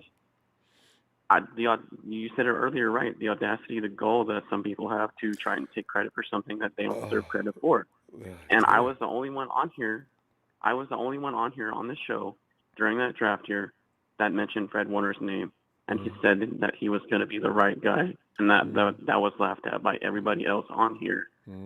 That triggered the name Fred Flintstone. That's right. That's what we started doing the Yabba Dabba Doo. Show, what were the two names of the big linebacker, kind of long, tall guy, rangy, that went to Buffalo? Tremaine Edmonds and Harold Landry. And what was that thing? And Harold Landry. Harold Landry. Was that Landry? No, Landry's an edge rusher. From Boston College. He was a linebacker too. There was a linebacker. We were arguing about him. There was another guy. There was a third guy then, the one that went to the Bulls, who since just faded out. Nobody even talks about him anymore. Anyway, there was an argument between those two, and I went with Trey, and you wanted somebody else that year. Oh, you wanted Landry off the edge, right? No, that was Coach Tim and a few others who wanted Landry. Who did you Landry want that was the year? same year as Fred.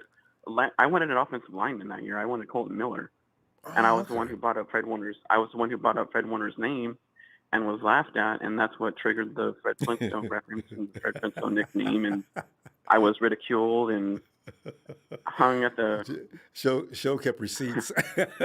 hung at the gallows for that. I mean, I was pretty much not taking. That's where I earned my street credit on here, Ron. So, this is the nice thing I like about the chat and everything else we do, social media.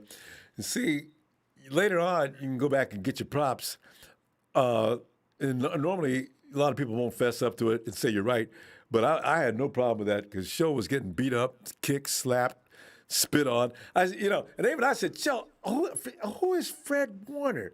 Now, if you could get a meme now, put my face on there, and right below the idiot who didn't know, who is Fred Warner? I should be Fred Warner's agent right now, getting 10% of the agent's fee from his paycheck. That was a huge. Somebody else said that Fred Warner was dynamic even in school, and you noticed that too, because like you said, you had picked Fred Warner just from what you observed while he was at BYU. So you already knew what you were talking about. I was way out of line and shouldn't have had anything to say at all. When you said Fred Warner, I should have said, because since then, Show, as you know, I rely upon you every year before the draft to tell me who's who. So, And despite me being wrong on my draft picks, but the position value is always correct and accurate. Yeah. I mean, it's hard to pick names. It's really hard to pick names who we're going to pick. You know what I mean? So hundreds of players. Did you guys who can do that? I'm just amazed. There's over 200 players you get to choose from. I mean, it's really difficult to pick the first round. That's it for college? Oh, yeah, no, I mean, for college, there's more than 200 players, isn't there? I mean, if you look through, if you're it's like a scout. You've got to travel. It takes the amount of time between, what am I talking about? The scouts get on their horse as soon as September gets here.